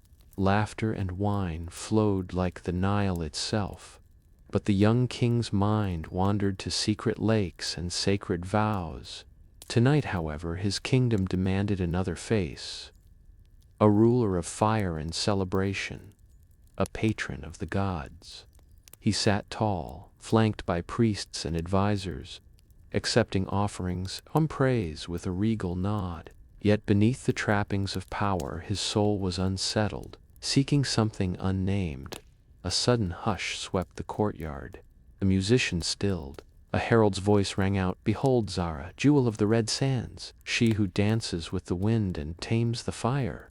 All eyes turned as Zara entered, her bare feet silent on the polished stone. A ripple of anticipation moved through the crowd, whispers rising. She was not of the Nile, her beauty wild, her bearing proud. Bells chimed softly in her hair. Silks in red and gold caught every stray beam of torchlight, and painted tattoos coiled like desert vines around her arms and ankles. Zara paused at the center, bowing low. Her dark eyes flicked up, meeting the pharaoh's gaze with a spark that lingered longer than tradition allowed. Music began, slow and haunting. Zara's body moved, a gentle sway, arms tracing stories in the air. Each motion conjured the myth of the desert, the eternal wind, the burning sun, the wanderer who brings water from stone. The drums quickened and her dance grew bold. She spun, silks unfurling like banners, bells and beads, a living melody. Senu leaned forward, breath-catching. He had seen many dancers, court favorites, priestess, acolytes, women taught to please, but never one like this. Zara danced as if the world were hers alone, as if she answered to no one, not even kings. With each turn her gaze sought him, testing, teasing, drawing him deeper into her fire. The crowd was spellbound. Even the most jaded nobles could not look away. Some, jealous or wary, murmured about the wisdom of bringing such a force into the heart of Egypt's power. Others, entranced, pressed closer, hoping for a glance, a favor, a secret. In the shadows, the high priest watched both dancer and king, his thoughts hidden, his suspicion sharpening with every beat.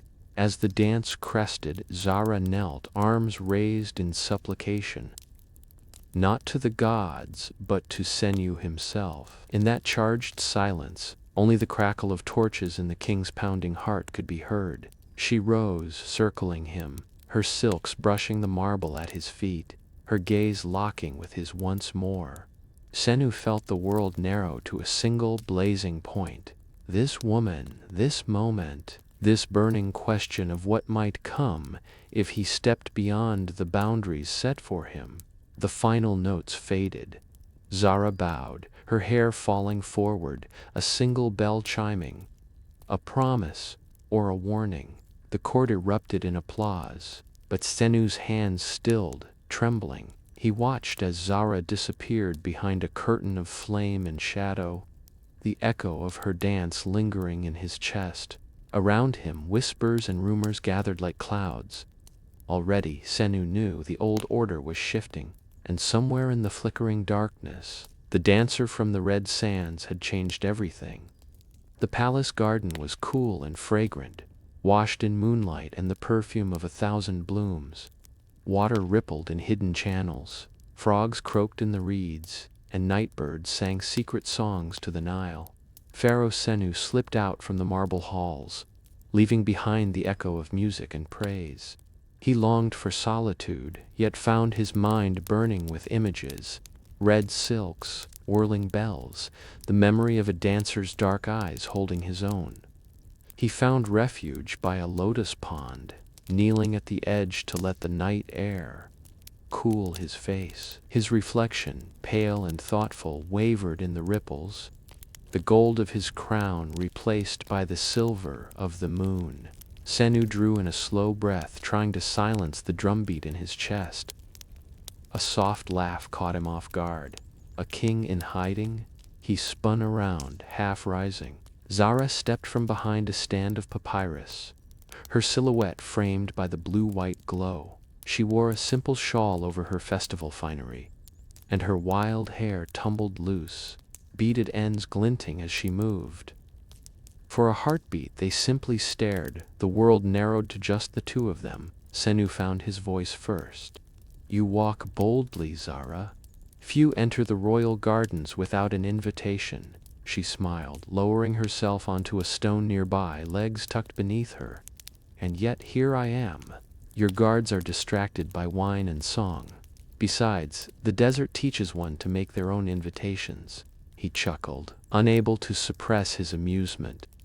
"Are all desert women so fearless?" "Only the ones worth knowing." She winked, plucking a lotus from the pond, twirling it between her fingers. "Tell me." Jasmine rose water. Cushions and carpets sprawled across the tiled floor, and palm fronds cast shifting patterns on the painted walls. Ladies in silks and linen gathered in shaded alcoves, their laughter bright and sharp as the sun. At the center of the gathering sat Lady Nimaatre, the pharaoh's chief wife, regal and calm in a gown of white. Around her, the wives and courtesans formed a semicircle. Some loyal, some rivals, all keenly attuned to the shifting currents of power. "I heard she comes from the desert," whispered a slender courtier, eyes darting toward Nimaatre. "A dancer trained by spirits and fire, or perhaps she's a priestess in disguise," another replied, lips curling in amusement. "Did you see the way the pharaoh watched her?" A third, youngest and boldest, leaned in, voice low. "They say he met her in the garden after the festival, alone." Lady Nimaatre lifted her chin, gaze cool but attentive. "Rumors are like snakes. Most are harmless, but the rest bite. We must know which is which." At her signal, a maidservant hurried away and returned moments later with Zara, who entered the courtyard with quiet confidence. Gone were the festival silk. She wore a simple shift and a necklace of red stones, her hair braided thick and heavy down her back. The circle of wives assessed her, curiosity and challenge in every glance. Lady Nimaatre beckoned Zara forward. "Welcome, Zara of the Red Sands. Your dance last night delighted the court." Zara bowed, offering a smile that danced on the edge of mockery. "Your praise honors me, Lady Nimaatre. The desert teaches us to honor those who offer shelter and water." A ripple of laughter spread, laced with tension. One wife, emboldened, asked, "Does the desert also teach ambition?" Zara met her gaze without blinking. "The desert teaches survival. Those who cannot adapt are left to the jackals." Lady Nimaatre's lips curved, cool and knowing. "You are bold, Zara. Boldness is useful, but dangerous." In the palace, as they spoke, maidservants moved through the shadows, ears hungry for every word. The youngest maid, barely more than a girl, leaned close to her mistress. "They say the pharaoh walked with her last night by the lotus pond." Lady Nimaatre's expression hardened. "A king is generous, but the favor of kings is as fickle as the Nile's flood. I would not build my tent on such uncertain ground." Zara inclined her head, refusing to be cowed. "Then I shall keep my feet in the sand, lady, and watch which way the water flows." A brief silence fell, a duel of smiles and measured words. The other wives exchanged glances, some admiring Zara's nerve, others marking her as a threat to be watched or outmaneuvered. At last Nimaatre stood, her authority undisputed. "Enjoy our hospitality, Zahra. But remember, the palace has many eyes, and not all are friendly." Zara bowed deeply, hiding her true feelings behind a calm mask. "I will remember, lady." She turned and slipped away, her head held high, the circle of wives whispering in her wake. Nimaatre watched her go, fingers tapping her knee in silent warning. "She is clever," Nimaatre thought. "But so am I. I will not let the desert wind scatter what I have built." As Zara crossed the courtyard, the palace sunlight caught in her hair. Despite the chill in the air, she felt a spark of pride and defiance. The game had begun, and she would not be the first to blink. the midday sun beat down on the palace courtyard, sparkling off gold jewelry and the painted columns that framed the garden's heart. A gentle breeze stirred the palm, carrying the murmur of gossip and the chiming of anklets. As the court gathered for the reception, from his vantage point on the balcony, Pharaoh Senu watched it all, one hand on the rail, the other gripping a scroll he'd barely glanced at. He wore his finest blue and gold, but the ceremonial weight felt heavier than usual. His mind wandered again and again to Zara, the woman whose dance had unsettled every certainty. Below, Zara walked among the guests, graceful in simple white, her carnelian necklace gleaming in the sun. Every movement, every smile, every gentle greeting sent ripples through the court. Musicians bowed to her, courtiers' wives watched her with a blend of envy and admiration. Even the pharaoh's younger sisters whispered behind their hands, eyes bright with curiosity. Lady Mitanni sat shaded by a silken awning flanked by her allies, noblewomen with sharp eyes and sharper tongues. She sipped from a cup of cool wine, her attention never straying far from Zara. "She bewitches them all," Mitanni murmured, voice too soft to carry beyond her circle. "Even the servants walk lighter when she passes," a friend nodded.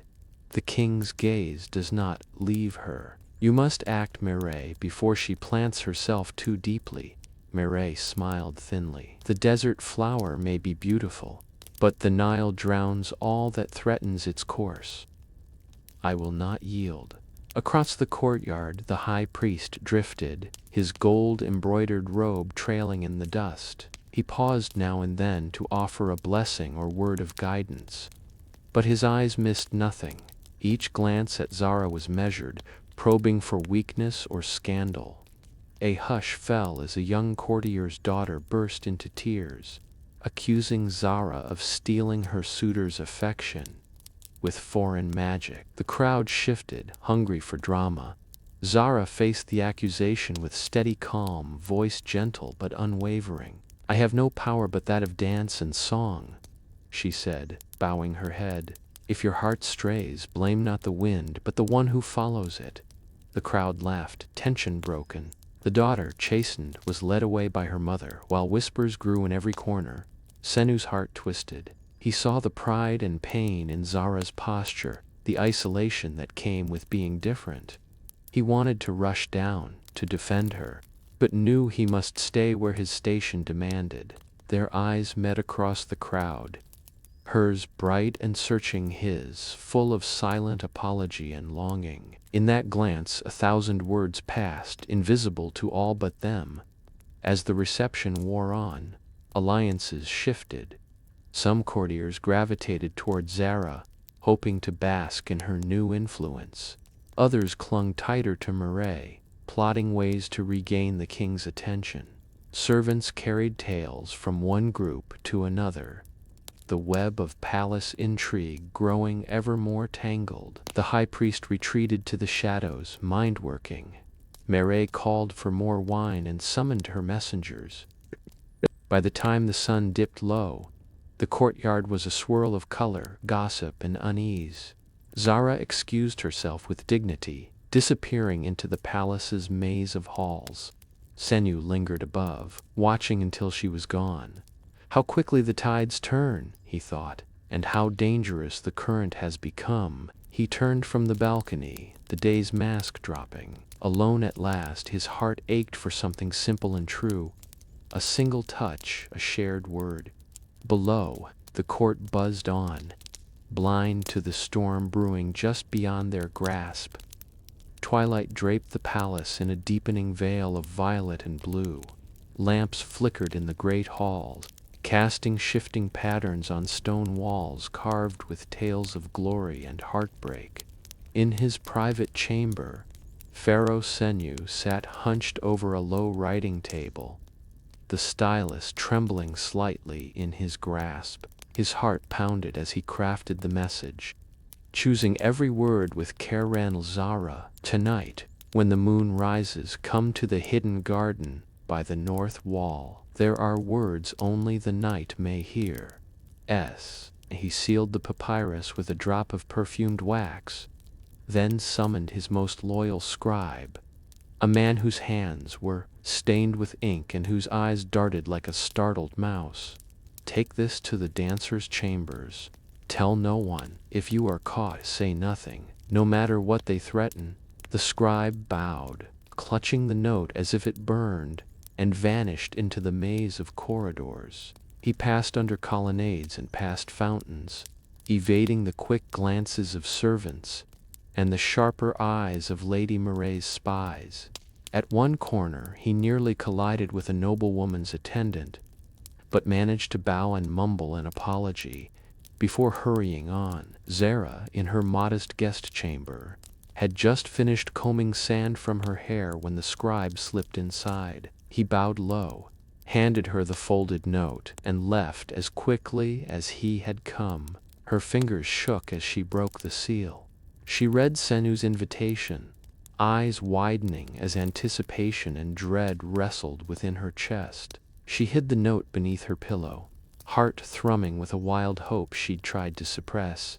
Dressing quickly, Zara chose a dark robe, draping it over her festival silks. She tied back her hair, tamed the silver bells on her ankle with cloth, and slipped silently through the guest wing. Each shadowed turn felt dangerous, each echo a possible spy.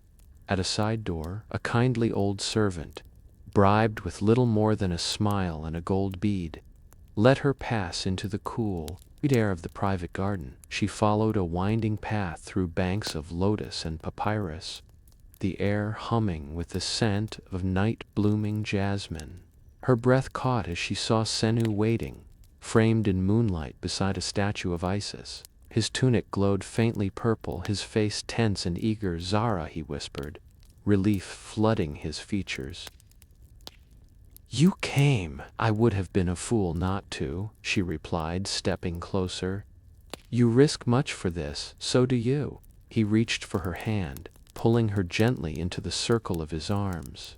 For a moment neither spoke, reveling in the touch they had craved through so many careful glances and stolen words. "Why did you call me?" she asked, her voice trembling between laughter and tears. He pressed her hand to his lips. "Because a king is also a man, and I could not sleep for wanting to know you.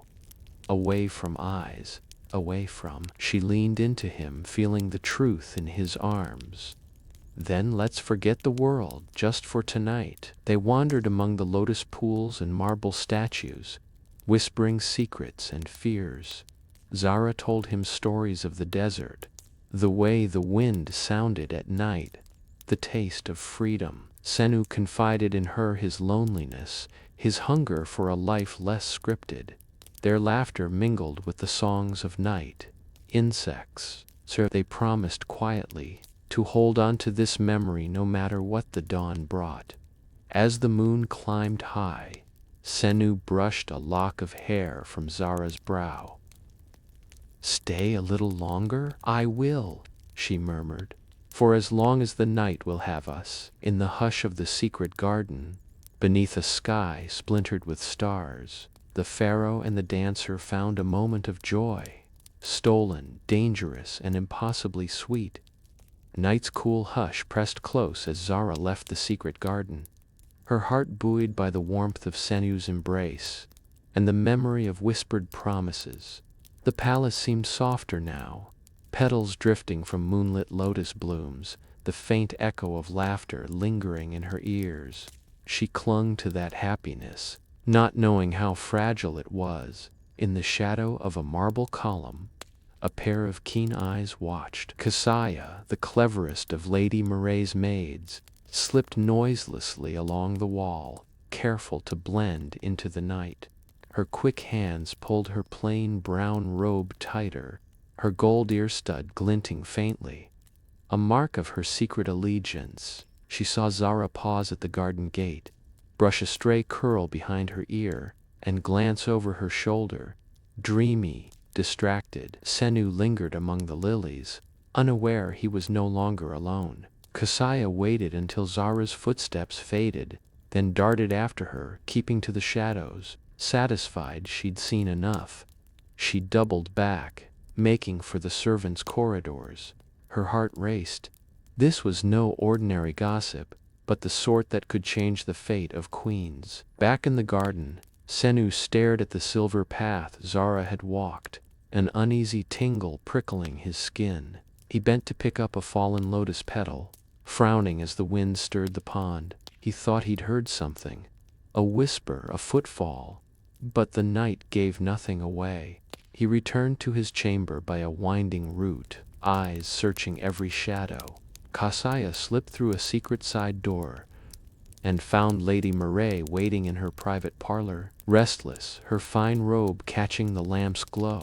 "Well?" Nimaatre demanded, her tone crisp with impatience. Kasaya bowed, lowering her voice to a hiss. "She met him, my lady, in the secret garden beneath the statues. They were close. I heard the pharaoh promise her anything she wished. They spoke of secrecy, of fear, and love." Nimaatre's lips curled in a slow, dangerous smile. "So the desert fox bares her teeth at last." She rose, pacing the length of the chamber, her mind racing with schemes. "Did anyone else see them?" Kasaya shook her head. "No, my lady. But I can find others to watch. It will not be hard. Many are eager for your favor." Nimaatre's eyes glinted. "Good. We will let this game play a little longer, Kasaya. Then, when the time is right, we will use what you have seen. The king is not the only one who knows how to set a snare." Kasaya bowed again, rewarded with a heavy gold bead, then vanished back into the maze of servants' quarters, already dreaming of greater prizes. Zara, meanwhile, hurried through the silent halls, cloak pulled tight. Her heart pounded with hope, but also an unease she could not name.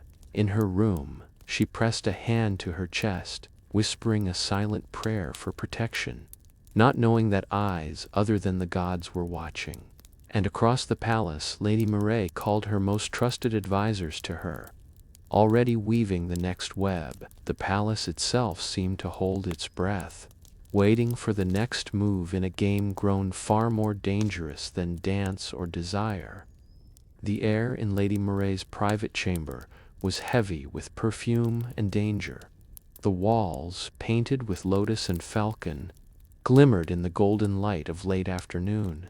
At the center of the room, Nimaatre sat behind a lacquered table, her regal presence filling the space like a storm about to break. Zara entered with careful steps, her linen tunic clinging in the humidity, a woven basket of flowers at her side. She paused in the doorway, eyes darting between the two silent guards and Kasaya, whose smirk was as sharp as a knife.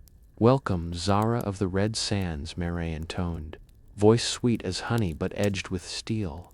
"Please, sit. We have gifts from the harem to welcome you properly." Zara inclined her head, settling across the table. Nimaatre poured wine into a golden cup, sliding it toward her with deliberate grace. "Is it true," Nimaatre continued, "that desert women can read the wind? That you can see storms before they come?" Zara smiled, refusing the wine. "We watch the sky, lady, but even the desert cannot predict every danger." Nimaatre's lips curled. "Nor can the palace. Danger comes in many forms. Sometimes it arrives in the night, or in a whisper from a trusted maid." She glanced at Kasaya, whose eyes gleamed with pride. Zara's spine straightened, her pulse quickening. "Your meaning, lady?" Nimaatre leaned forward, voice dropping. "You are not the first woman to catch the pharaoh's eye, but you may be the first foolish enough to meet him alone in the garden." Kasaya gasped, relishing the moment. The guards shifted, reminding Zara how little control she had here. Zara kept her chin high. "You send spies to all corners of the palace, Lady Nimaatre. Perhaps you should search your own chambers before hunting witches in the dark." Nimaatre's smile turned predatory. "Defiance is charming, but useless. I have witnesses, maids, perhaps others. If I tell the high priest, what will become of you? A foreigner, accused of magic, seducing the king?" She let the words hang in the scented air, her meaning clear. "Leave, Zara. disappear quietly. Tell the court you are homesick. If you refuse, you will be shamed, cast out, or worse." Zara's throat tightened, but she forced herself to breathe. "You mistake me for a coward, Lady Nimaatre. My people have survived sandstorms and tyrants. I will not bow to threats." Nimaatre's hand closed around a jeweled brooch. "You are brave, or foolish. The court is a tide that drowns outsiders." Zara met her gaze, unwavering. "I am not alone, and I am not afraid of your shadows." A tense silence stretched between them. Nimaatre's face remained mask-like, but a flicker of respect, or warning, passed through her eyes. "Very well," Nimaatre whispered, voice cold as stone. "But remember, Zara, a queen has many allies, and the Nile washes away those who challenge its banks." With a curt nod, Zara rose and walked out. The guards stepping aside, she held her head high, her heart hammering with fear and fury. Kasaya's whisper followed her. "You should have taken the lady's offer." Zara did not look back. Outside, the air felt fresher. She pressed a hand to her chest, willing her courage not to fail. The game was no longer just about love. It was about survival. In her chamber, Nimaatre watched the door close, already plotting her next move. "Let the king choose his favorite," she muttered. "But let him see what the cost will be." Resplendent in white and blue, gold flashed at his throat and wrists, but the weight of authority pressed heavily on his shoulders. Every eye in the court followed him to the dais, where Lady Nimaatre and the high priest awaited, stone-faced and unyielding. Zara stood near the entrance, summoned by a guard's terse command. She walked with calm defiance, ignoring the whispers that buzzed like flies behind cupped hands. Her linen dress was plain, her only adornment a single blue bead in her braid.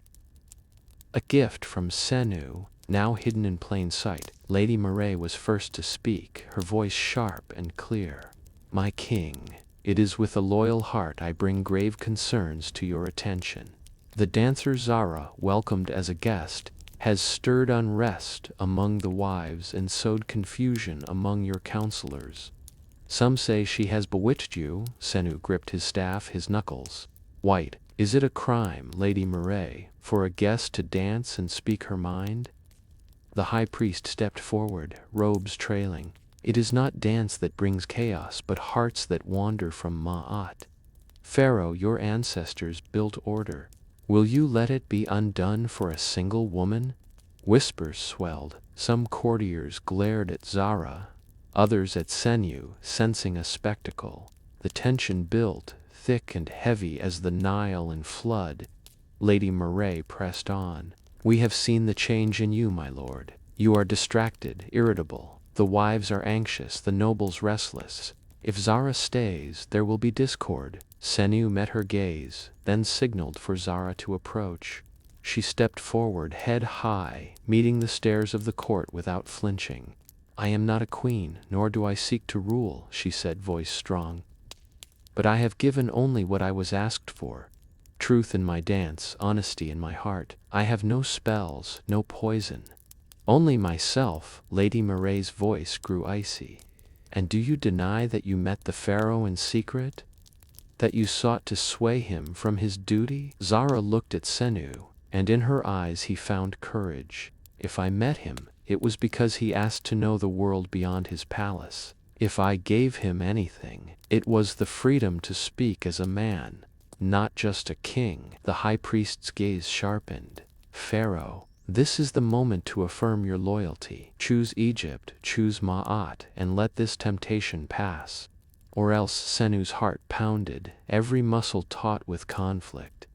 The room swirled with expectation. He thought of Nimaatre's cold plots, the high priest's threats, the hungry eyes of the court. He thought of Zara's smile, her courage, the way she had made him feel more alive than any golden crown. He stepped forward, raising his staff, his voice unsteady but growing stronger. "I am Pharaoh, by the will of the gods. My heart is not an enemy to Egypt. It is part of me, as the Nile is to the land. Zara has done nothing but awaken in me the truth. That order is not fear but hope. I will not cast her out to satisfy your envy or your superstition." Gasps swept the court. Lady Marae's eyes flashed, and the high priest's mouth tightened. Senu looked to the gods painted on the walls, then back to Zara. "If there is fault, let it rest with me, but I will not betray the one who gave me back my heart." Silence reigned, broken only by Zara's quiet, grateful tears. The court teetered, some nobles bowing, others seething. The high priest's staff struck the floor, a signal that this battle was far from over. But for that moment, Senu stood firm, Zara at his side. The world was changed, and nothing would ever be as before. Thunder echoed in the halls, not from the sky, but from the furious roar of the crowd outside the palace gates. The sun had barely risen, but the city was already ablaze with rumor. Pharaoh Senu had rejected the will of the high priest, choosing love over Ma'at. The old order was cracking, and fear ran like fever through the marble corridors. Inside the throne room, Senu stood tall in armor-braced linen and a blue war sash. Gather his courage. Sweat beaded at his brow as the high priest swept in, flanked by scribes and guards, his crimson robe swirling. "You see what your selfishness has brought, Pharaoh?" the high priest hissed, voice sharp as a knife. "The streets are restless, the nobles plot. Denounce this woman. Restore the order your fathers bled to preserve." Senu's jaw clenched. "Order built on fear is not worthy of Egypt," he shot back, voice ringing through the hall. "My people are not sheep, they are worthy of trust and of truth." The high priest's eyes narrowed. "The city is at the gates. Even your own guards are uneasy. Will you trade a kingdom for a dancer?" Senu turned away, heart hammering. He longed for Zara's voice, her steadiness. He knew she was hidden nearby, in a chamber guarded by his most loyal men. He slipped through a narrow passage, emerging into the shadowed safety of her room. She leapt to her feet at his arrival, fear and joy mingling in her eyes. "They say there is violence in the streets, that you are to be forced from the throne. I will not let them win," Senu said fiercely. "I would give up my crown before I gave up your heart." She clutched his hand. "We are not alone, Senu. Your people love you, many do. But they fear change. If you meet them only as a king, they will not listen. Show them your truth. Let them see you bleed, and they may forgive." He drew her close, forehead to forehead. "Then come with me. Let us show them who we are," guards called from the hallway. "The crowd is swelling, Majesty. Some call for your head, others for the high priest's. You must act." Senu kissed Zara's brow. "Stay close." Moments later, he emerged onto the palace balcony, Zara beside him. The mob surged below, some shouting curses, others holding flowers, confused and angry and frightened. The high priest followed, robes blazing. "Let the gods judge," he cried, arms raised. Senu raised his hands, the crowd quieting just enough to hear him. "People of Egypt, I am your Pharaoh. I have loved you as my own children. Today, I ask you, will you let hate and fear rule our land, or will you trust in the love that unites us all?" His voice cracked with emotion, raw and unguarded. "I do not ask you to love whom I love, only to accept that a ruler's heart, too, can seek joy, and that joy can lead a nation." Zara stepped forward, her hand in his, her voice ringing clear. "I am not your enemy. I came as a guest. Now I stand as your sister, your daughter. Let me serve, not rule. Let me bring songs, not war." A hush rippled through the crowd. Flowers thrown by loyal supporters scattered at Senu's feet. Some jeered, but others wept or bowed. Inside the palace, Lady Marae listened, her face pale and uncertain. as she realized the people's will was not as easily commanded as her own circle of spies. As the sun rose higher, Senu and Zara faced the people together. The future was uncertain, but for one moment hope flickered, a light in the uprising shadow. The city awoke in gold. From the palace steps, Pharaoh Senu looked out across the crowd. A sea of faces, anxious but hopeful, many holding lotus flowers aloft. At his side stood Zara, her linen dress clean and simple, her dark braid adorned with fresh petals. She had not slept, yet her spirit was unbroken. Behind them, the palace doors stood open, sunlight streaming across the threshold. The high priest waited with forced patience, his crimson and gold now dull in the brightening day. Lady Nimaatre stood back in the shadow of a marble column, her eyes rimmed with exhaustion and defeat. Senu took a trembling breath and stepped forward, his hand in Zara's. The crowd quieted, every ear turned toward the king.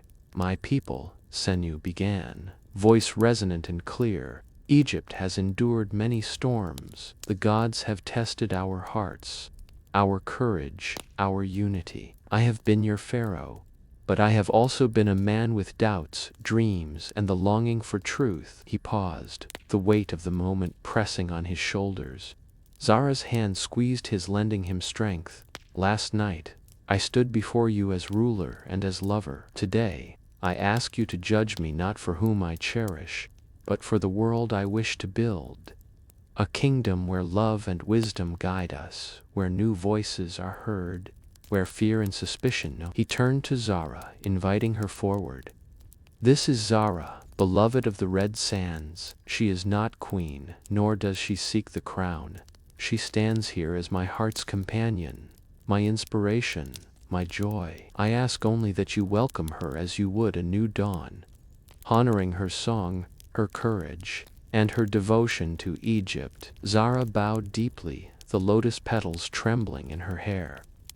Her voice, soft but strong, rose to meet the moment. "I am humbled to stand with you. I am no queen, but I will serve Egypt and her gods with my dance, my prayers, my spirit. Let my joy be yours, my sorrow shared. I seek no power, only the chance to love and be loved in return."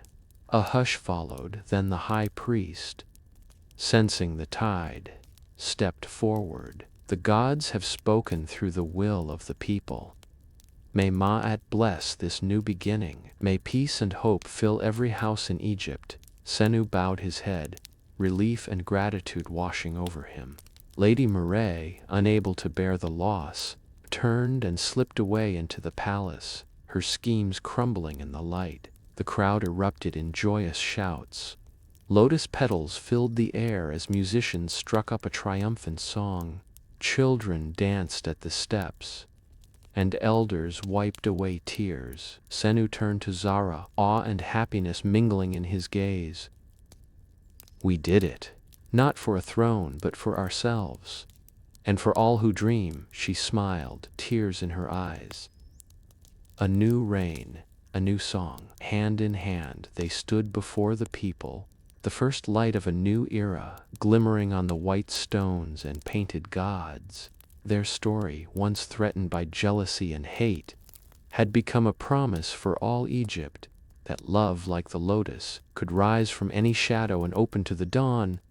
The day broke gray and wet over the Nile, fog curling through reeds and the sweet, bitter smell of river mud thick in the air. Pharaoh Senu stood at the prow of his small chariot, cloak drawn tight, eyes narrowed against the chill. The flood had come early this year, swallowing fields and paths, leaving only patches of high ground for those quick or lucky enough to flee. As his retinue slowed near a flooded hamlet, Senu could see the strain on his people's faces. Fishermen with haggard eyes, women bent beneath baskets of grain, children coughing in their mothers' arms. The cries of the sick and grieving floated over the marshes, urgent as bird song. "Majesty," murmured his captain, "we should wait for the court physicians." Senu shook his head.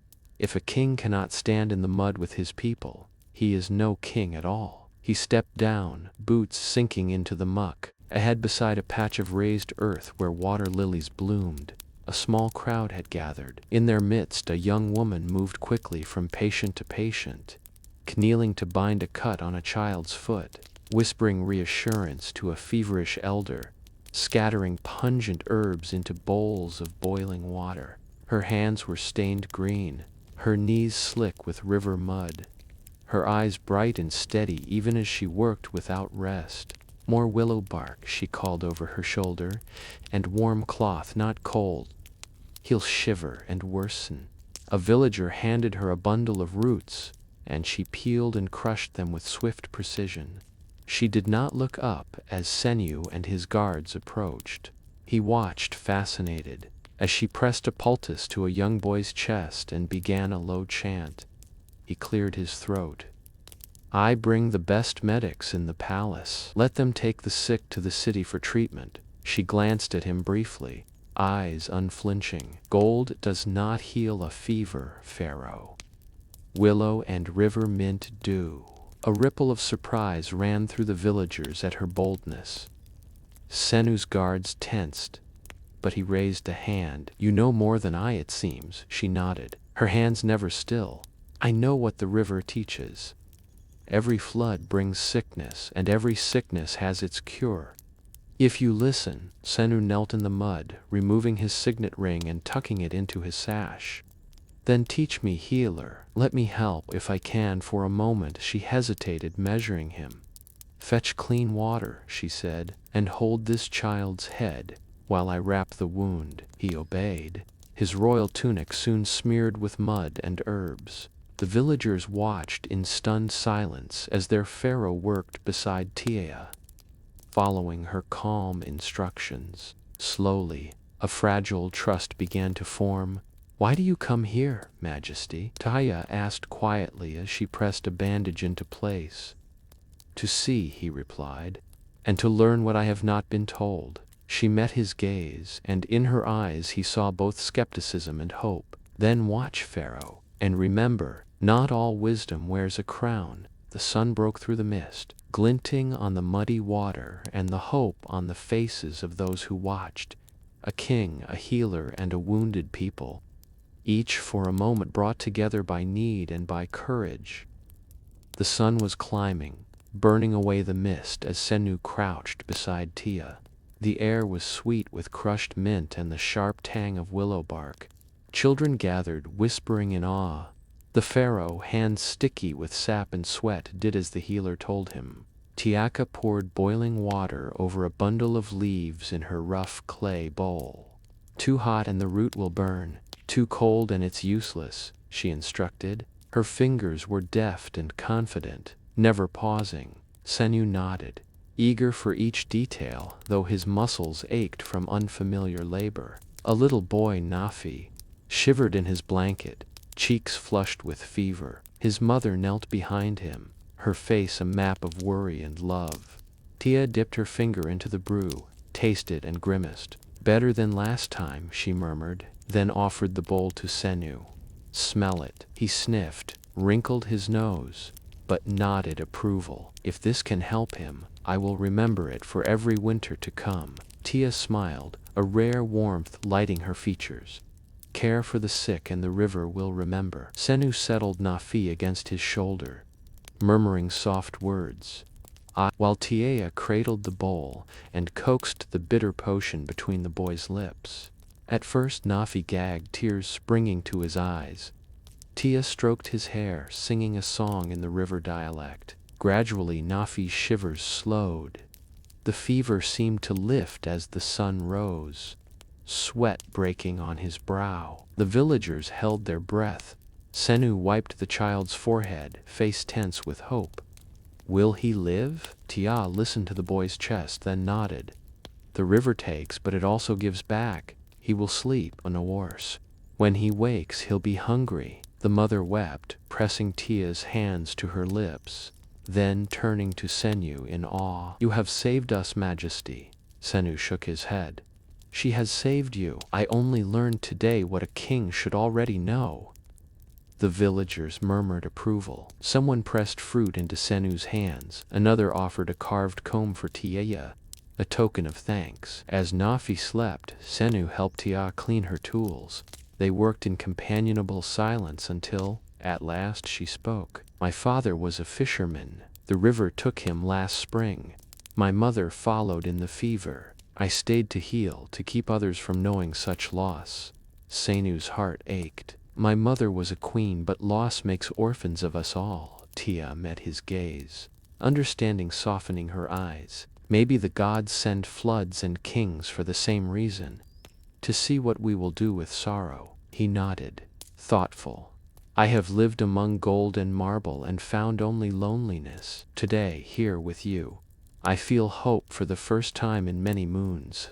The sun rose higher, golden on the water. Tia and Senu sat side by side, sharing bread and simple joy, watched by villagers who dared to believe that, perhaps, healing could flow from king and river alike. The sun was high now, bright and golden on the flooded fields. Senu walked beside Tia, following narrow paths trampled through wild grass and reeds. His tunic clung to his arm streaked with river mud, his royal ring hidden deep in his sash. Behind them, a cluster of children darted and called, daring each other to catch the biggest frog or find the first lotus bud. Edebek, the oldest fisherman in the village, hobbled beside them, his reed hat pulled low against the glare. Strange days, he muttered. Word travels fast even among the willows. They say the pharaoh walks the marshes, kneels in the mud like a common boy. Senu grinned, glancing sidelong at Tia. Is that so? I hope he finds the mud cool and the people kinder than his court, Ebek cackled. Aye, and maybe the pharaoh will see what a blessing he has in the healer. If only all kings were so wise. Tia smiled, plucking wild mint from the bank. Kings are men, Ebek, same as fishermen, except their mistakes drown more than just themselves. Senu nodded, accepting her gentle rebuke. Then perhaps kings should listen more and command less. They stopped at the edge of a shallow pool, dragonflies flickering over its surface. Tia knelt, pointing to a clutch of blue-flowered herbs tangled among the reeds. There, river balm. It heals wounds faster than anything the city medics know. Senu rolled up his sleeves, wading into the water to gather the blossoms. The children squealed, urging him to catch the slippery frogs that darted between his feet. Like this, called a bold girl, tossing a wriggling frog at the king's feet. Senu bent and scooped it up, laughing as the frog leapt from his hands, drawing cheers from the children. Tia watched him, her eyes softening. Ebek's voice grew more serious. You bring hope here, stranger, but the city stirs. Word is the priests are uneasy. Too much change, too quickly. Some say the gods will punish Egypt. Tia straightened, her arms full of herbs. The gods punish pride, not kindness. If the city must change, let it be for the sick and the hungry. Senu met her gaze. And if you were queen, what would you do? Tia smiled, a hint of sorrow in her eyes. Queens don't wade in the marsh. They sit on thrones and give orders. I would rather heal and keep my feet on the earth. They walked in silence, the children running ahead, their laughter ringing like bells over the water. As they reached a high bank, Senu paused, looking out at the endless green, the slow dance of birds over the river. For a moment he imagined a life far from gold and stone, just a man and a healer, lost among the reeds. He turned to Tia and she read the question in his eyes.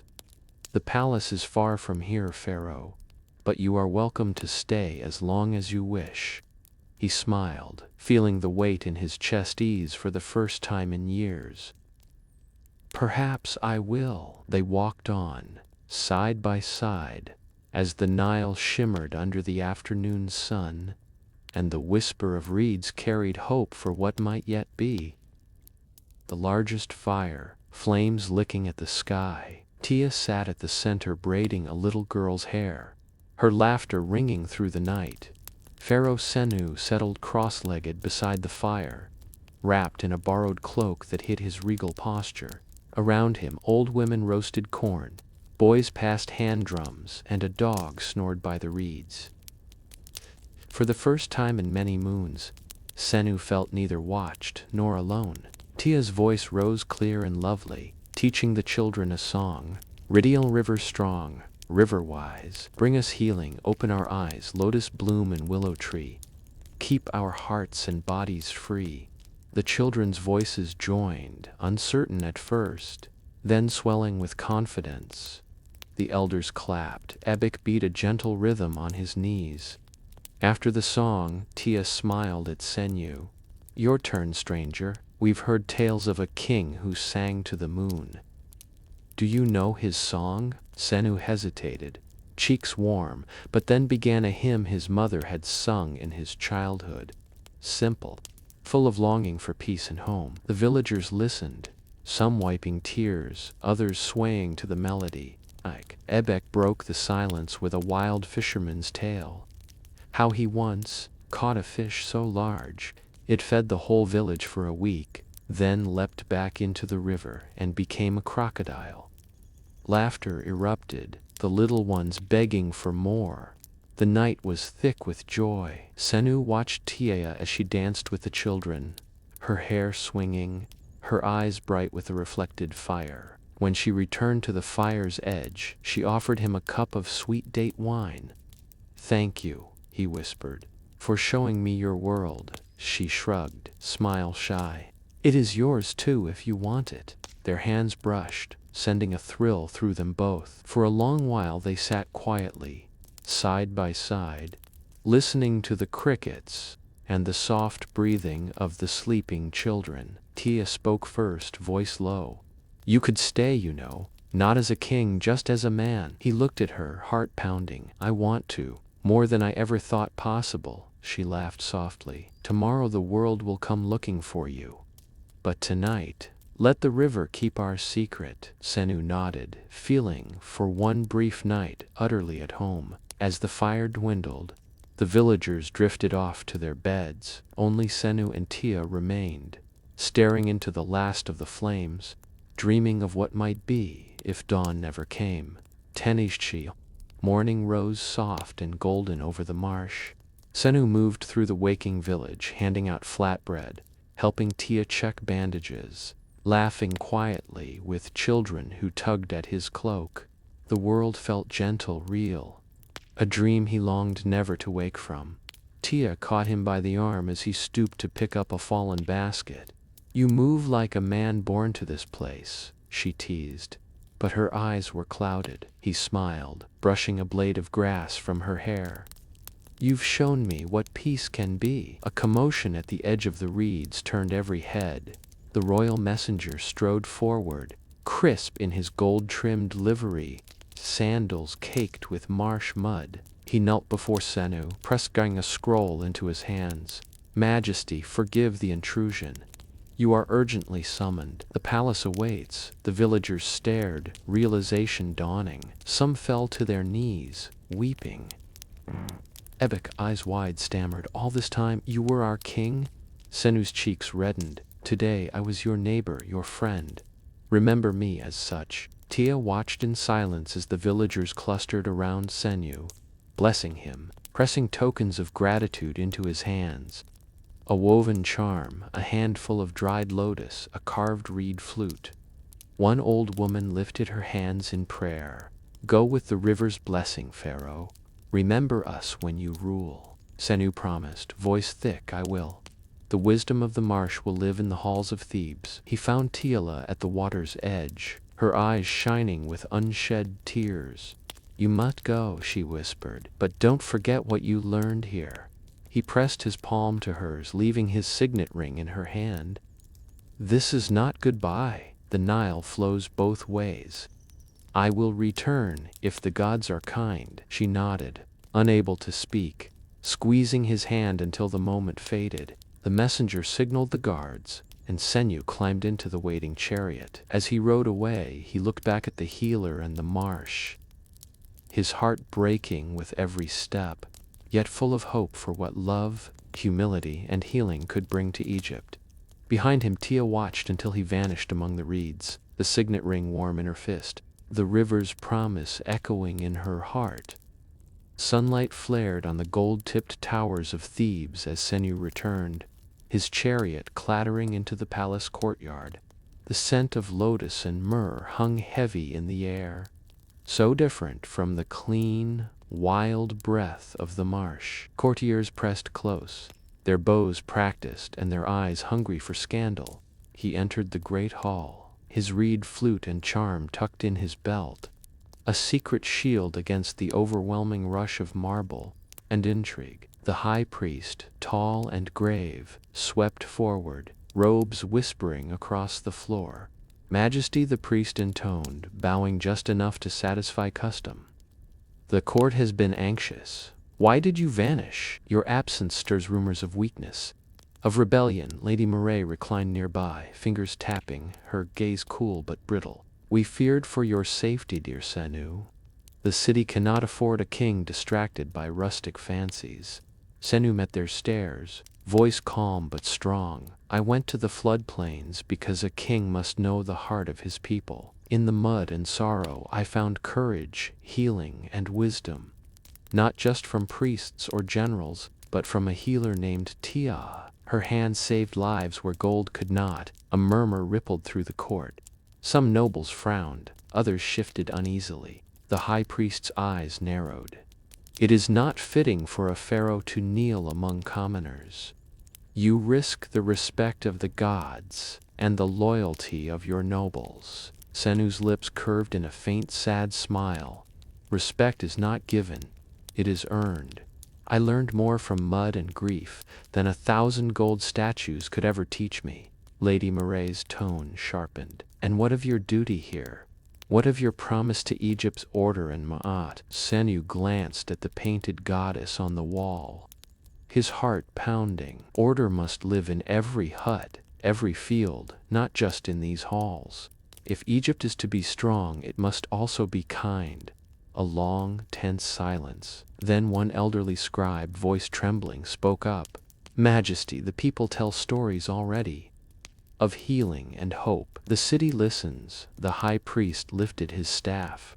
"Remember, Pharaoh, that the gods judge weakness harshly. If your compassion undermines your power, Egypt will pay the price." Senu looked around the hall, seeing both doubt and hope in the faces gathered there. "I am Pharaoh. My strength is my people's health. My power is their trust. Judge me as you will. I know what I must do." He turned, gifts in hand, and walked to the window, sunlight gilding his brow. Below, the Nile sparkled, eternal and ever-changing. Senu wondered, could the lessons of the river truly reshape the golden halls of Egypt? Or would the old ways, jealous and proud, always hold him back? For now, he held the memory of Tia in the marsh close, a promise to himself that the river's wisdom would not be lost. The palace buzzed with a restless energy as Senu strode into the audience hall, his golden collar gleaming, but the reed charm and flute still at his belt. The crowd was different today. Fewer nobles in stiff silks, more city folk and river dwellers in patched tunics and sun-darkened linen. Some knelt, most simply watched, wondering what this king would do. Lady Nimaatre presided on one side, her beauty and poise undiminished, though her eyes followed Senu's every move with a mixture of hope and suspicion. The high priest stood grim and silent, a line of acolytes behind him. Senu raised his staff, and the hall quieted. "My people, today I invite not only lords but all Egypt to speak. What do you need? What do you dream?" One by one, voices rose, a weaver begging for a dry roof, a mother asking for a healer in her district, a boy pleading for a school where river children could learn their letters. Senu listened to every plea, asking questions, taking notes himself. He answered gently, often citing stories from the marsh. "Tia the healer showed me that a handful of willow and a word of comfort can save a life as surely as gold or prayer. A noble protested, Majesty, such charity will drain the treasury. The gods favor tradition.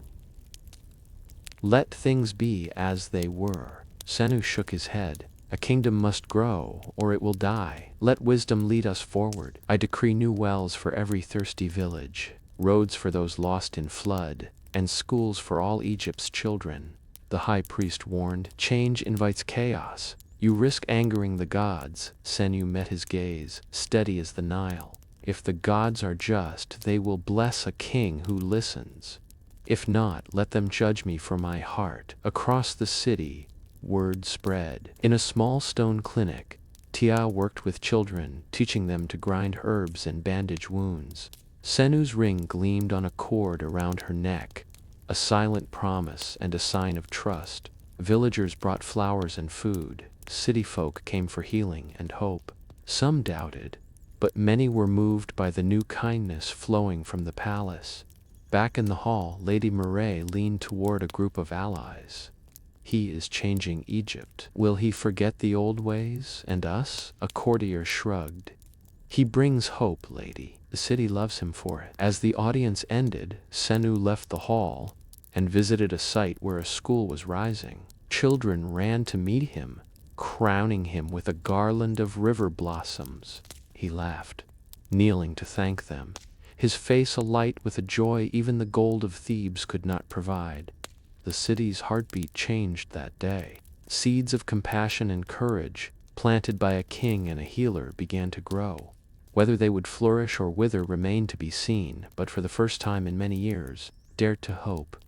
The mood in Thebes had shifted. Senu's reforms rippled through the city, bringing fresh water, medicine, and new hope. But for every grateful family, there was a noble or priest who felt threatened, and their power leaking away like water through broken pottery. In the palace, Lady Nimaatre paced her chambers, eyes stormy. She called a meeting in the darkest hour, summoning the high priest and a handful of powerful, resentful lords.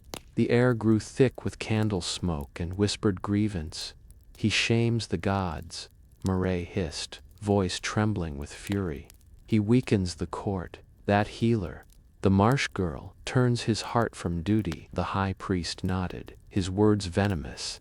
If he will not listen to reason, we must use other means. Spread word that Tia is a witch, that the king is cursed. A fat noble fidgeted. If the people love him, then we make them fear him, the priest said. Fear is stronger than hope. As the plot thickened, Senu worked late into the night, writing scroll after scroll. His hand cramped but did not stop, issuing decrees for food stores, road repairs, and the construction of new clinics. He leaned on his most trusted friends, urging them to hold steady against the tide of suspicion. In her city clinic, Tia felt the weight of new eyes on her. Patients still lined up, but some crossed themselves, whispered in corners, or hurried away at the sight of palace guards. An older child tugged her sleeve as she cleaned a wound. Be careful, lady, the boy warned. They say bad things about you, about the king too. Tiaka thanked him, pressing a coin into his palm. She met every fearful stare with calm, but her heart pounded with dread. At sunset, Senu found her in the royal garden, where lotus glowed in the fading light. He reached for her hands, pulling her close among the shadows. They turn against us, he murmured. They fear what they do not know. She leaned her forehead against his. Love is a kind of healing, Senu. Sometimes the patient fights the cure. He laughed, tired but grateful for her strength. Would you leave if it would keep you safe? She shook her head. Not unless you send me away. My place is here, beside you, come what may. They stood together, wrapped in the hush of the garden. The city was changing, for better and for worse. For the first time, Senu wondered if the river's wisdom would be enough to outlast the storm, gathering on every horizon. But for now, with Tia's hand in his, he found the courage to hope. The palace great hall thrummed with tension. Torches smoked, priests muttered, and nobles jostled for a view as the high priest ascended the dais. The book of judgment cradled in his arms, Tia stood at the center, Senu's ring shining against her breast. Her face was pale but unbowed, eyes fixed not on her accusers but on the king himself. Lady Nimaatre, beautiful and remote in blue and gold, stood at the high priest's side, her words sharpened by months of jealousy. She bewitched the king, Nimaatre declared. She sows unrest among the people. For the sake of Egypt she must be judged, the high priest's voice boomed. Tia of the marshes, you are charged with sorcery, seduction, and defiling the sacred order. How do you plead? Tia bowed her head, voice steady. I have healed with willow and prayer. I have loved as any soul might love. If that is sorcery, then Egypt is full of witches. A gasp ran through the hall. Senu gripped the staff of Nimaatre, his knuckles white. Let her speak, he commanded, voice ringing clear. Tia lifted her chin. I am no queen, no priestess. My only magic is knowledge of herbs, of pain, of hope. I have served Egypt in mud and fever, never asking for gold or favor. The high priest opened the book of judgment. The gods punish pride and impurity. Pharaoh, you must choose, Nimaatre or this woman. Lady Nimaatre's eyes gleamed. The court will stand with you if you do your duty. Senu's heart hammered. The faces of his people were upturned. Some angry, some pleading, many afraid. He saw children healed, mothers smiling, old men walking because of Tia's skill. He saw, too, the jealous and the fearful, eager for an old scapegoat. He raised his staff. I am Pharaoh. The gods entrusted me with Egypt's heart, not to rule by fear but by wisdom and love. Tia is no witch. She is a healer, a teacher, a gift to our land. The high priest shook with rage. Then you forsake Nimaatre? No, Senu cut in, voice thundering. I fulfill it. Nimaatre is not blind obedience but truth, justice, and care for all. I will not exile her. I will honor her. A roar split the air. Some nobles shouted in anger, others in joy. The high priest, thwarted, raised a hand and spat a curse, but it withered in the face of the people's support. Lady Nimaatre turned away, defeated, her power broken. Senu strode to Tia, pulling her into his arms. The crowd watched in silence as golden sunlight burst through the hall's columns, bathing the lovers in a glow that felt like blessing. In that moment, old fears died, and the possibility of a new Egypt, one shaped by healing, hope, and courage, was born. The banks of the Nile were alive with music and laughter. Bells chimed, flutes trilled, and drums echoed the heartbeat of a nation awakening. Senu walked beside Tia, their hands joined. Garlands of lotus petals draped across their shoulders. Every face they passed shone with hope, some in awe, others in joy, a few in lingering disbelief. The high priest met them at the river's edge, his robe subdued, voice low but sincere. Majesty. Lady Tia, today Egypt is made whole. Senu nodded, bowing with humility. May the Nile carry our prayers to the gods, and may our love heal what years of pride and fear have broken. The priests chanted as Senu and Tia stepped into the shallow water, sunlight shimmering on their white linen. With a steady hand, Senu poured a golden cup of wine into the river, offering thanks for renewal and forgiveness. Tia knelt, scattering herbs and petals, her voice rising in song, half blessing, half lullaby. The crowd joined in, a chorus of voices weaving together, old and new. On the banks, Lady Nimaatre watched, her shoulders bowed, but her face finally softening with acceptance. She turned away, resolved to begin her own healing in the quiet corners of the palace. The high priest, forced to yield, bowed to Senu and Tia, his power lessened but his respect hard won. Children splashed in the shallows, their laughter lifting every spirit. They brought lotus petals and woven charms, placing them at Senu and Tia's feet. Elders sang songs of praise, their voices rich with gratitude.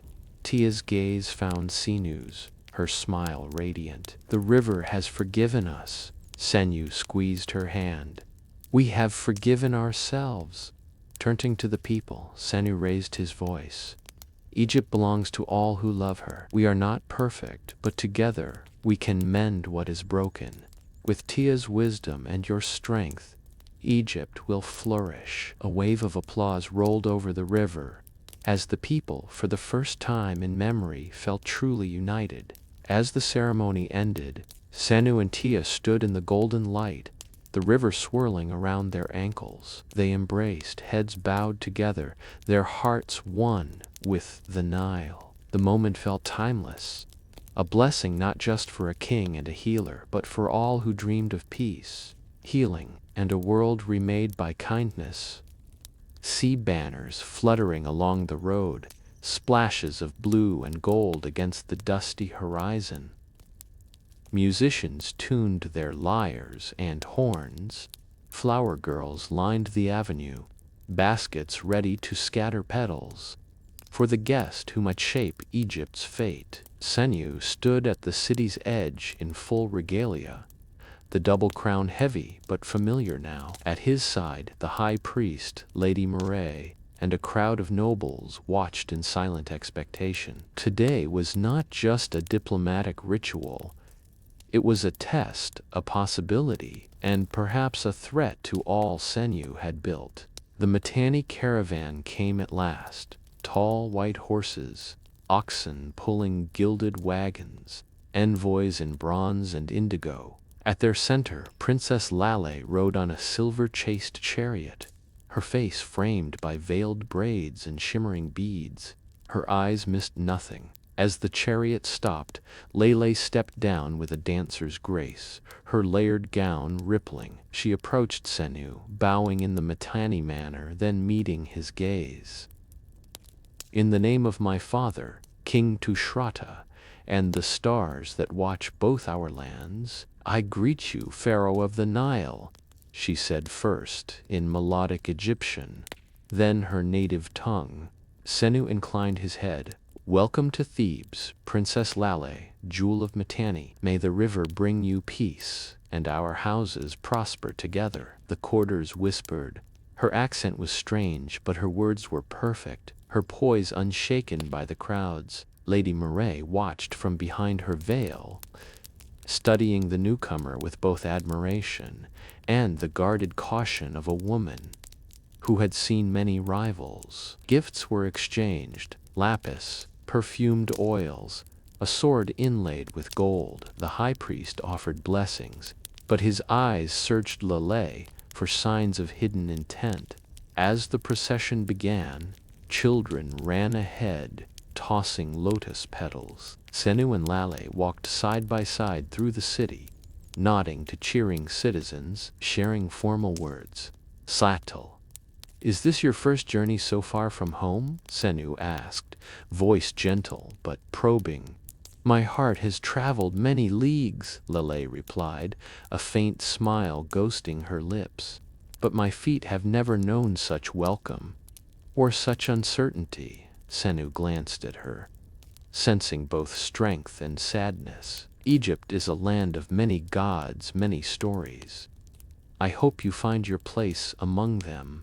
Perhaps I will, she answered, eyes unreadable. If the gods are kind. The day wore on with feasts, music, and games. Yet beneath the pageantry, tension wound tight. The city wondered what new tides would rise. As dusk fell, the procession reached the palace, torches lighting the way. In a quiet moment, Senu paused on the palace steps, the crowd's roar fading behind him. Lele stood beside him, watching the sun slip below the Nile's rim. Thank you for your welcome, Pharaoh, she said softly. I hope our destinies can find harmony. He studied her in the fading light, knowing that the next chapter of his reign and his heart was beginning, as mysterious and promising as the foreign princess at his side. Senu paced slowly, his gaze drawn not to the murals of old conquests, but to the foreign princess walking beside him. Gone was the ceremonial mask, Here, the two rulers met as equals, or as close as royal life would allow. Lale admired the paintings with quiet respect. Your artists are masters, Pharaoh. In Mitanni, our walls are covered in blue tiles and silver leaf, but nothing as alive as these. Senu smiled, finding her voice musical and her eyes quick. Egypt loves its legends. Sometimes I think the paintings remember more than the living.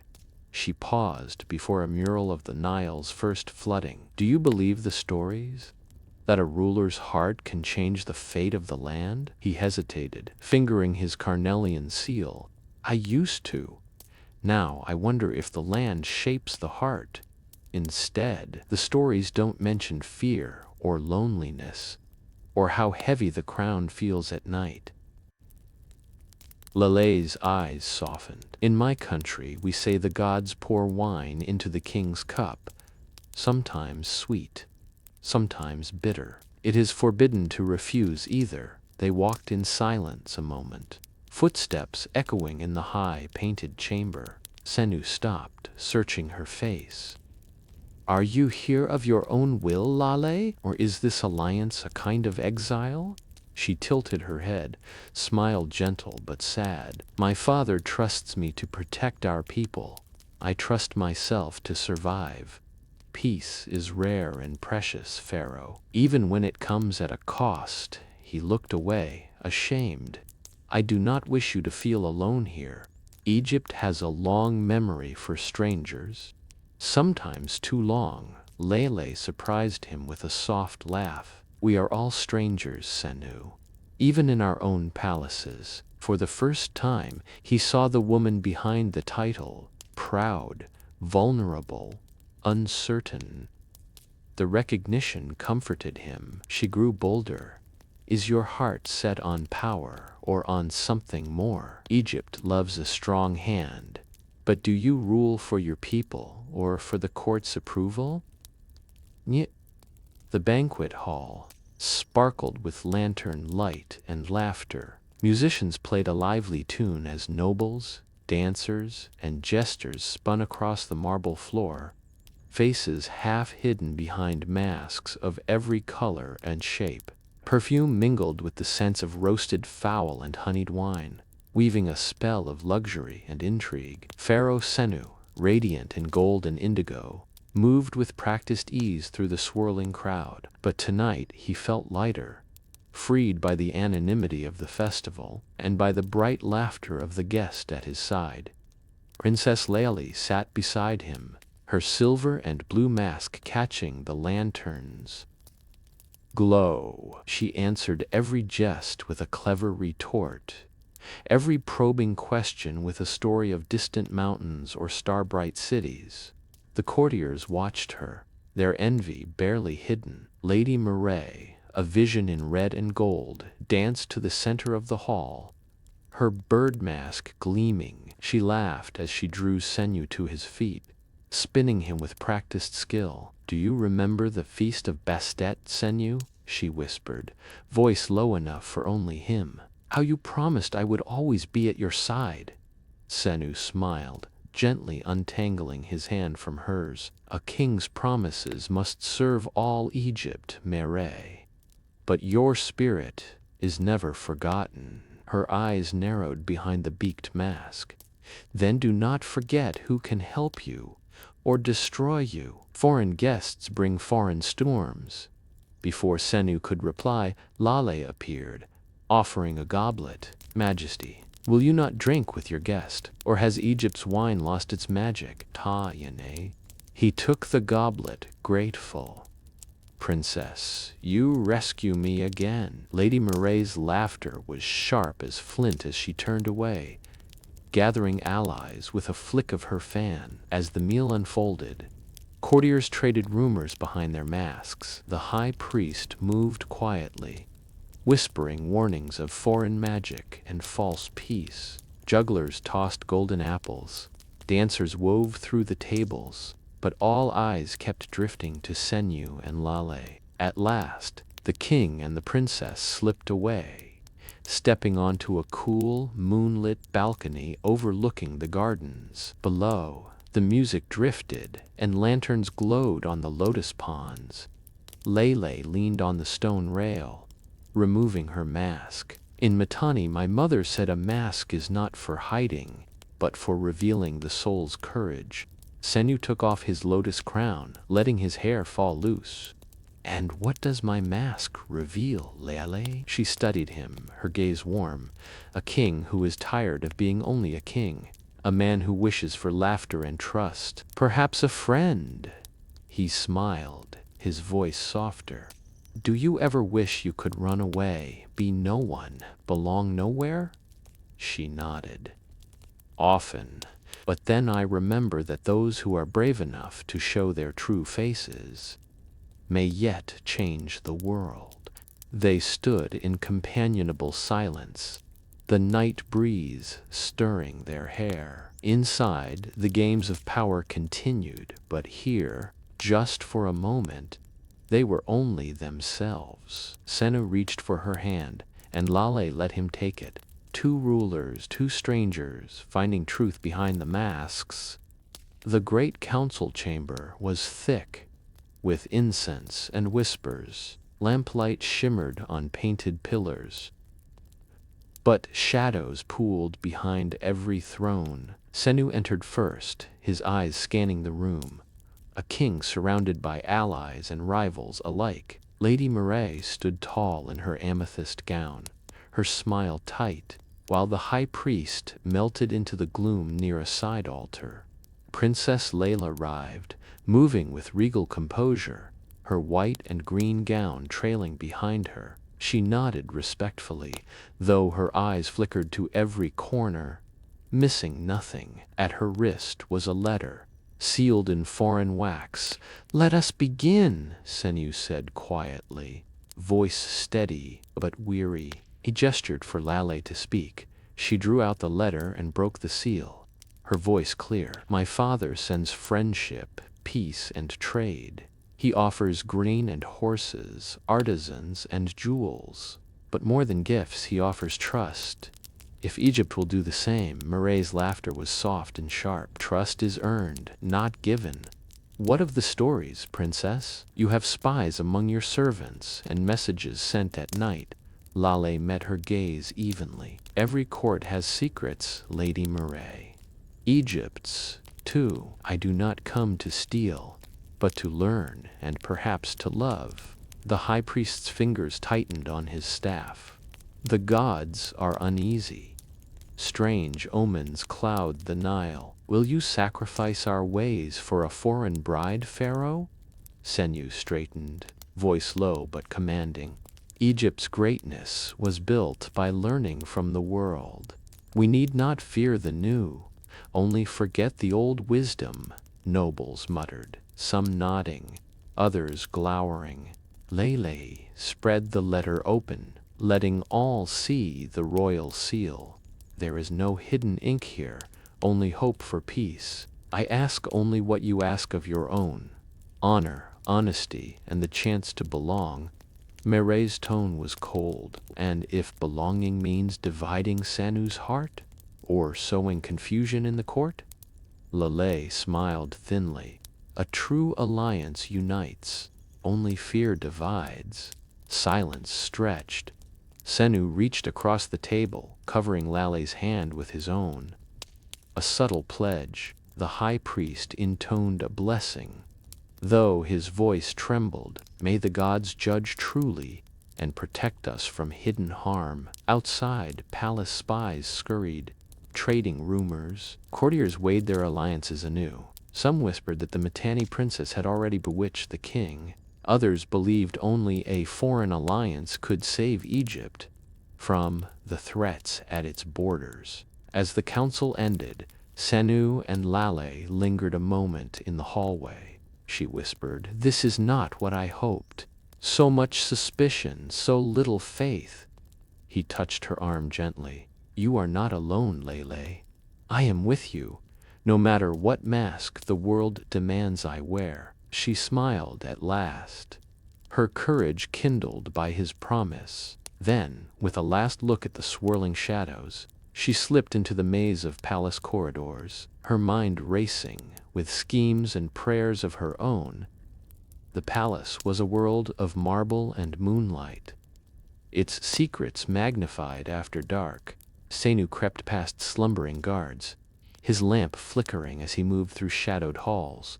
He felt the weight of every risk, his crown, his country, his heart. But something drew him onward, the hope that, tonight, he might find true understanding. Near the colonnade, jasmine perfumed the air. Lale stood in the moonlight, hair loose around her shoulders, sapphire robe trailing on the flagstones. She did not flinch when Senu approached. Her eyes found his, and for a moment they were simply a man and a woman, stripped of ceremony. "You came," she whispered, relief and defiance entwined. Senu smiled.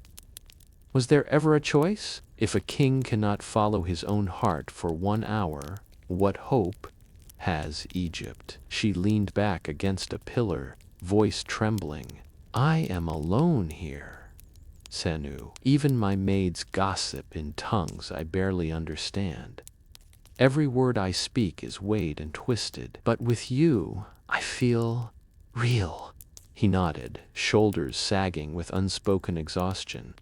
"I know that pain. My own council doubts me, my priesthood threatens omens. They want me to use you, not trust you. But I do trust you, Lale."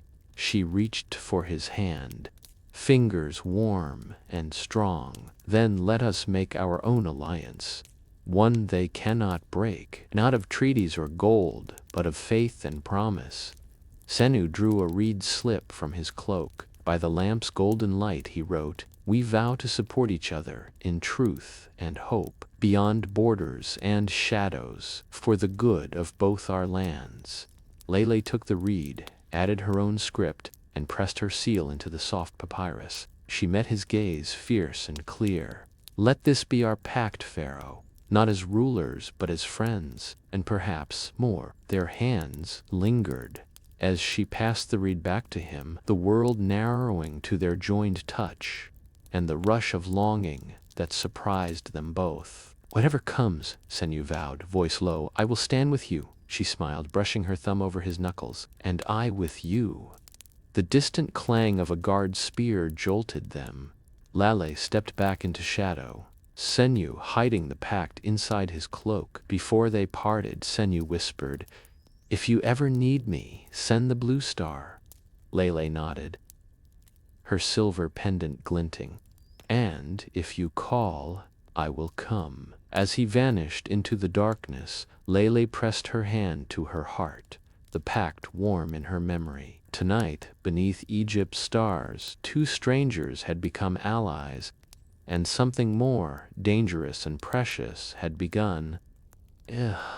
But each step was weighted by whispers. Everywhere he turned, servants paused mid-chore, nobles leaned together, courtiers eyed him with cautious hope or open doubt. At the temple, the high priest cornered him with a warning. "Majesty, the gods notice all. Trust is fragile. Be careful whom you let into your heart and your counsel." Senu smiled thinly. "I serve Maat. Egypt must change, but I will not abandon our gods." Meanwhile, Lady Mare gathered her closest allies in a columned alcove. Her eyes glinted as she handed out tasks. "Watch the princess," she ordered. "Follow her maids. Listen for the word yacht star. I want to know everything." In the women's quarters, Lele sat surrounded by letters and gifts from home. Her heart beat faster as she noticed palace guards lurking at every doorway, and a Mitanni guard whispering that their rooms had been searched. She received a basket of roses from a rival princess.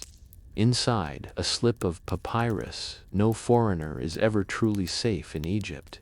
Beware." At midday, a palace scribe accosted her in the hall. "My lady," he murmured, "a clever bird brings strange messages to the library at night.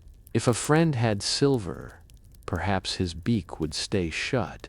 Layla's blood ran cold. She smiled, feigning confusion. "I do not understand, friend." But as she slipped away, she doubled back to the scribe's cubicle, leaving a pouch of foreign coins and a note. "The stars bring only wisdom. Forget the wind stories or be swept away." The scribe, cowed, did not return. Senu paced his solar, reading reports of unrest. He longed for quiet, for honesty. At sunset, he found Lale in a walled garden, hidden from prying eyes. She greeted him with a weary smile. "The walls have ears, Pharaoh, but my heart is still my own." He touched her arm, voice low. "They want to divide us, but I won't let them. We are stronger together." She nodded, her eyes fierce. No matter what the wind says, they shared a brief embrace among the flowers, knowing it could cost them everything. That night, as Lale prepared for sleep, a shadow passed her door. A letter slid under the sill, sealed in black wax. "Leave Egypt, or you will never see the stars again." She pressed the silver pendant to her chest, willing herself not to weep. The wind outside howled, carrying the palace's secrets, but Lele's resolve hardened. She would not break. Not for the shadows, not for the past, and not for a kingdom afraid of its own future. Thunder rattled the columns as Senu entered the great hall, a wave of noise and suspicion washing over him. Lady Mireille stood at the foot of the dais, her blood-red gown a banner of warning, the serpent brooch at her shoulder, gleaming with malice. The high priest pounded his staff on the marble floor. "Majesty, enough! The palace is divided, the gods are silent, and your heart is not your own. The princess brings only darkness." He thrust the black-sealed threat aloft. "We have proof. Messages, magic, whispers in the night." Lale stood tall, her indigo dress a pool of midnight. "There is no magic here," she said, her voice ringing clear. "Only fear, and those who profit from it. Egypt's peace is threatened not by me, but by those who would destroy hope to keep their power." Mireille's voice cut the air. "You seduce our king, divide his heart, and bring foreign plots to our door." Senu, trembling with exhaustion but fueled by resolve, held up the reed pact. "This is our promise.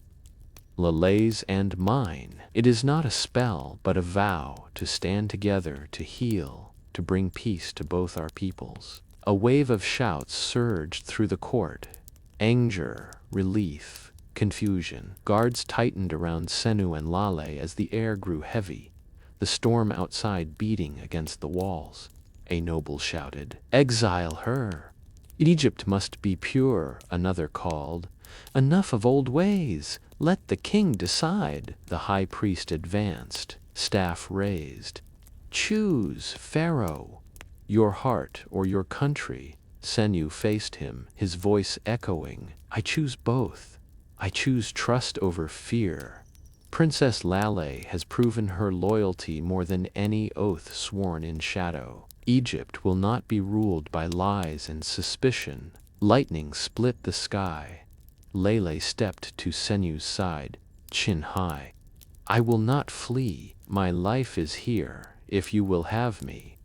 Not as a queen, but as a friend, an ally, a dreamer for Egypt's future." For a moment all was still. The courtiers waited, breath held. At last, one elderly advisor knelt. "Majesty, we follow you," others joined, some reluctantly, some with newfound hope. Mireille's mask shattered. She fled the hall, her power broken at last. The high priest backed away, his voice drowned by the rising storm. Senu turned to Lale, taking her hand. "Let the thunder pass. When the sky clears, Egypt will remember who stood for peace." Together, they faced the crowd, the weight of a kingdom and the promise of dawn resting on their shoulders. The palace was hushed in the hours after the storm. Water dripped from the eaves, and the marble tiles gleamed silver. On a high balcony, Senu sat wrapped in a plain linen tunic, his hair damp and curling around his face. The crown lay forgotten on a low table. Below, the city glimmered with puddles, the Nile shining like a new promise in the morning light. Lale approached on silent feet, a tray of tea and honeyed figs balanced in her hands. She looked tired but at peace, her white robe clinging to her in the cool dawn breeze. She knelt beside Senu, offering him a cup. He smiled, his voice low. "Thank you, Lale, for last night, and for this morning." She poured her own tea, fingers trembling only slightly. "The hardest storms leave the cleanest air," my father used to say.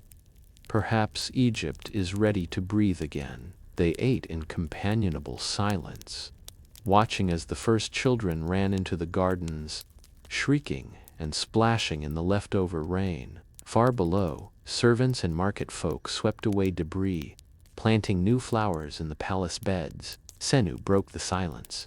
"The court is shaken. Some will never forgive, but many saw you, heard you, and were changed. I was changed." Lele brushed hair from her eyes.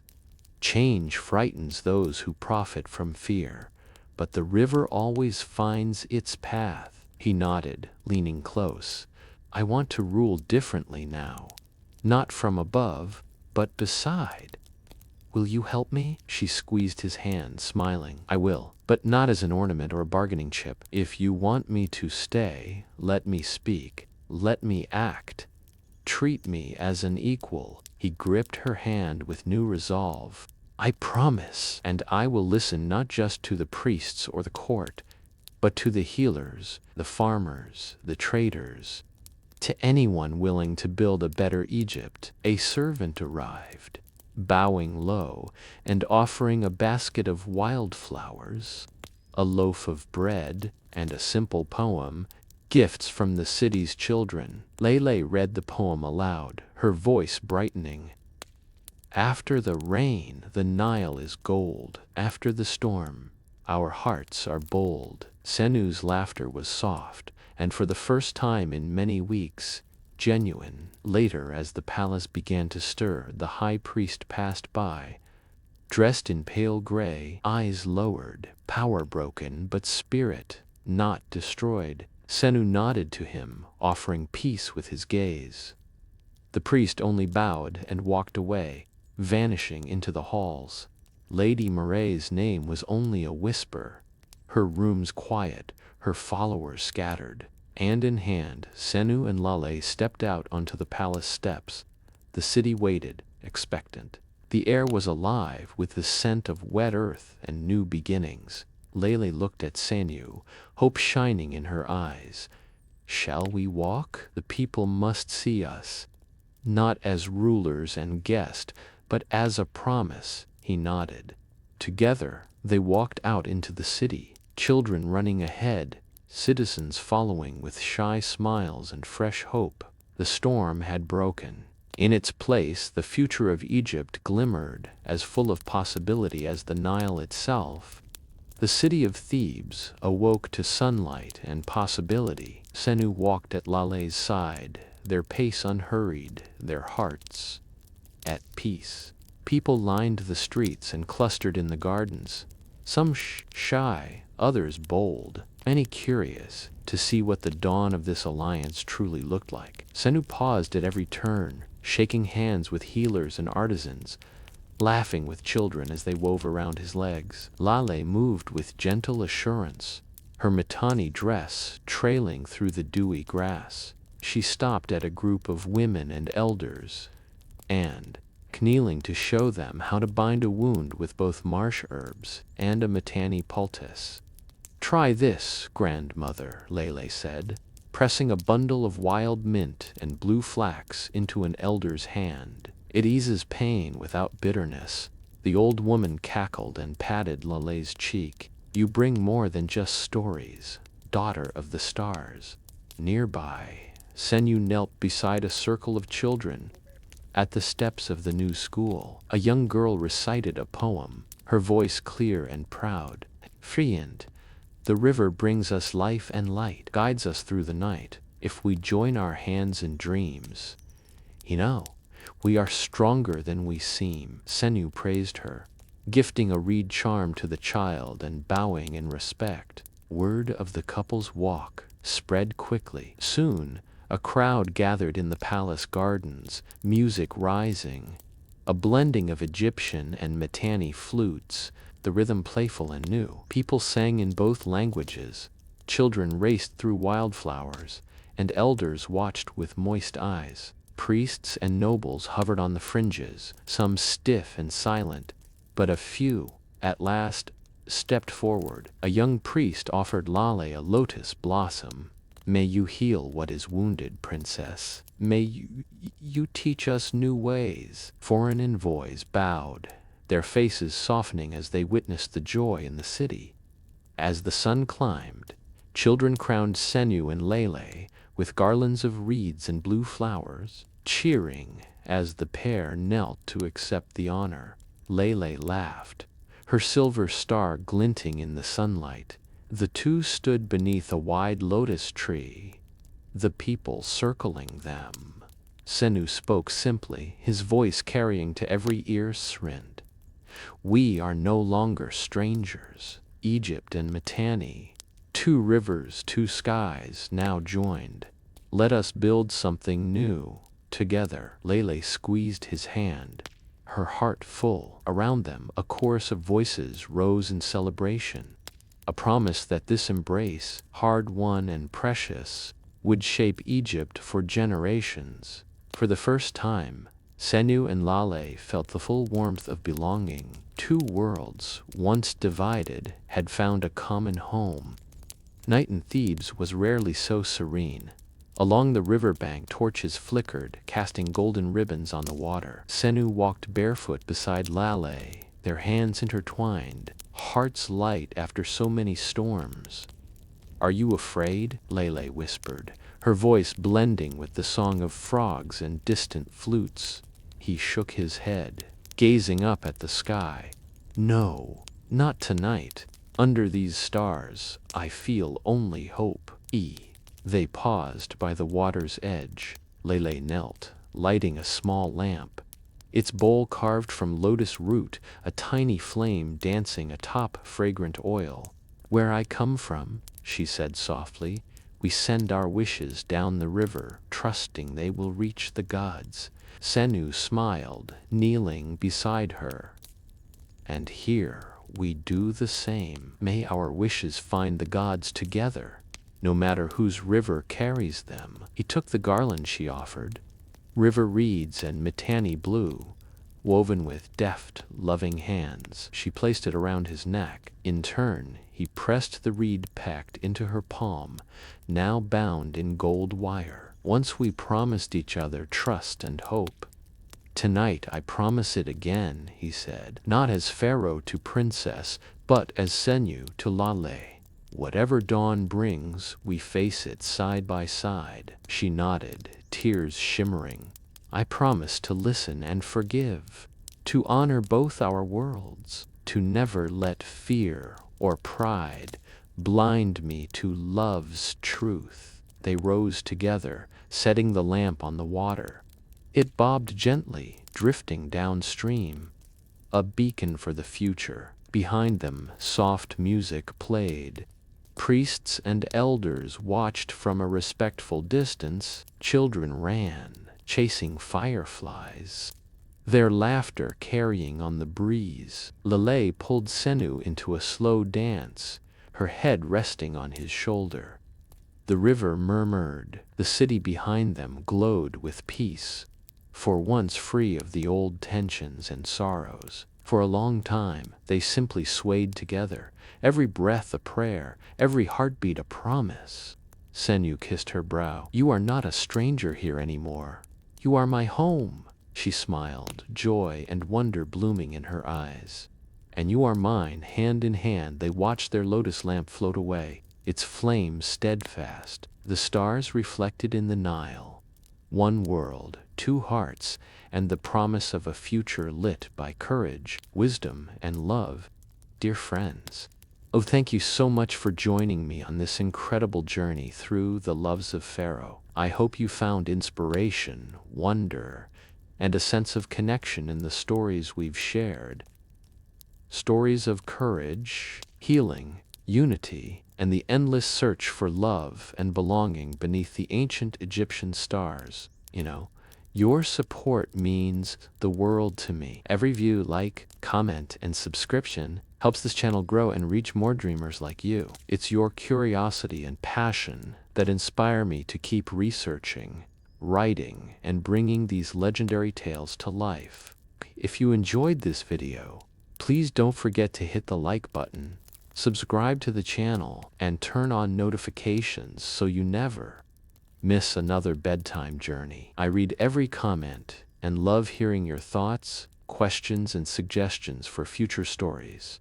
Our adventures will continue with more legends from Egypt and beyond, stories of pharaohs and queens, of lost cities, daring escapes, and the magic that lives in every heart. Whether you listen to relax, fall asleep, or learn something new, you are a cherished part of this community. Remember, the greatest journeys begin with a single dream, and every night brings the chance to explore a new world. Thank you for letting me be a part of your story tonight. Wishing you peace, wonder, and sweet dreams. Until next time, good night.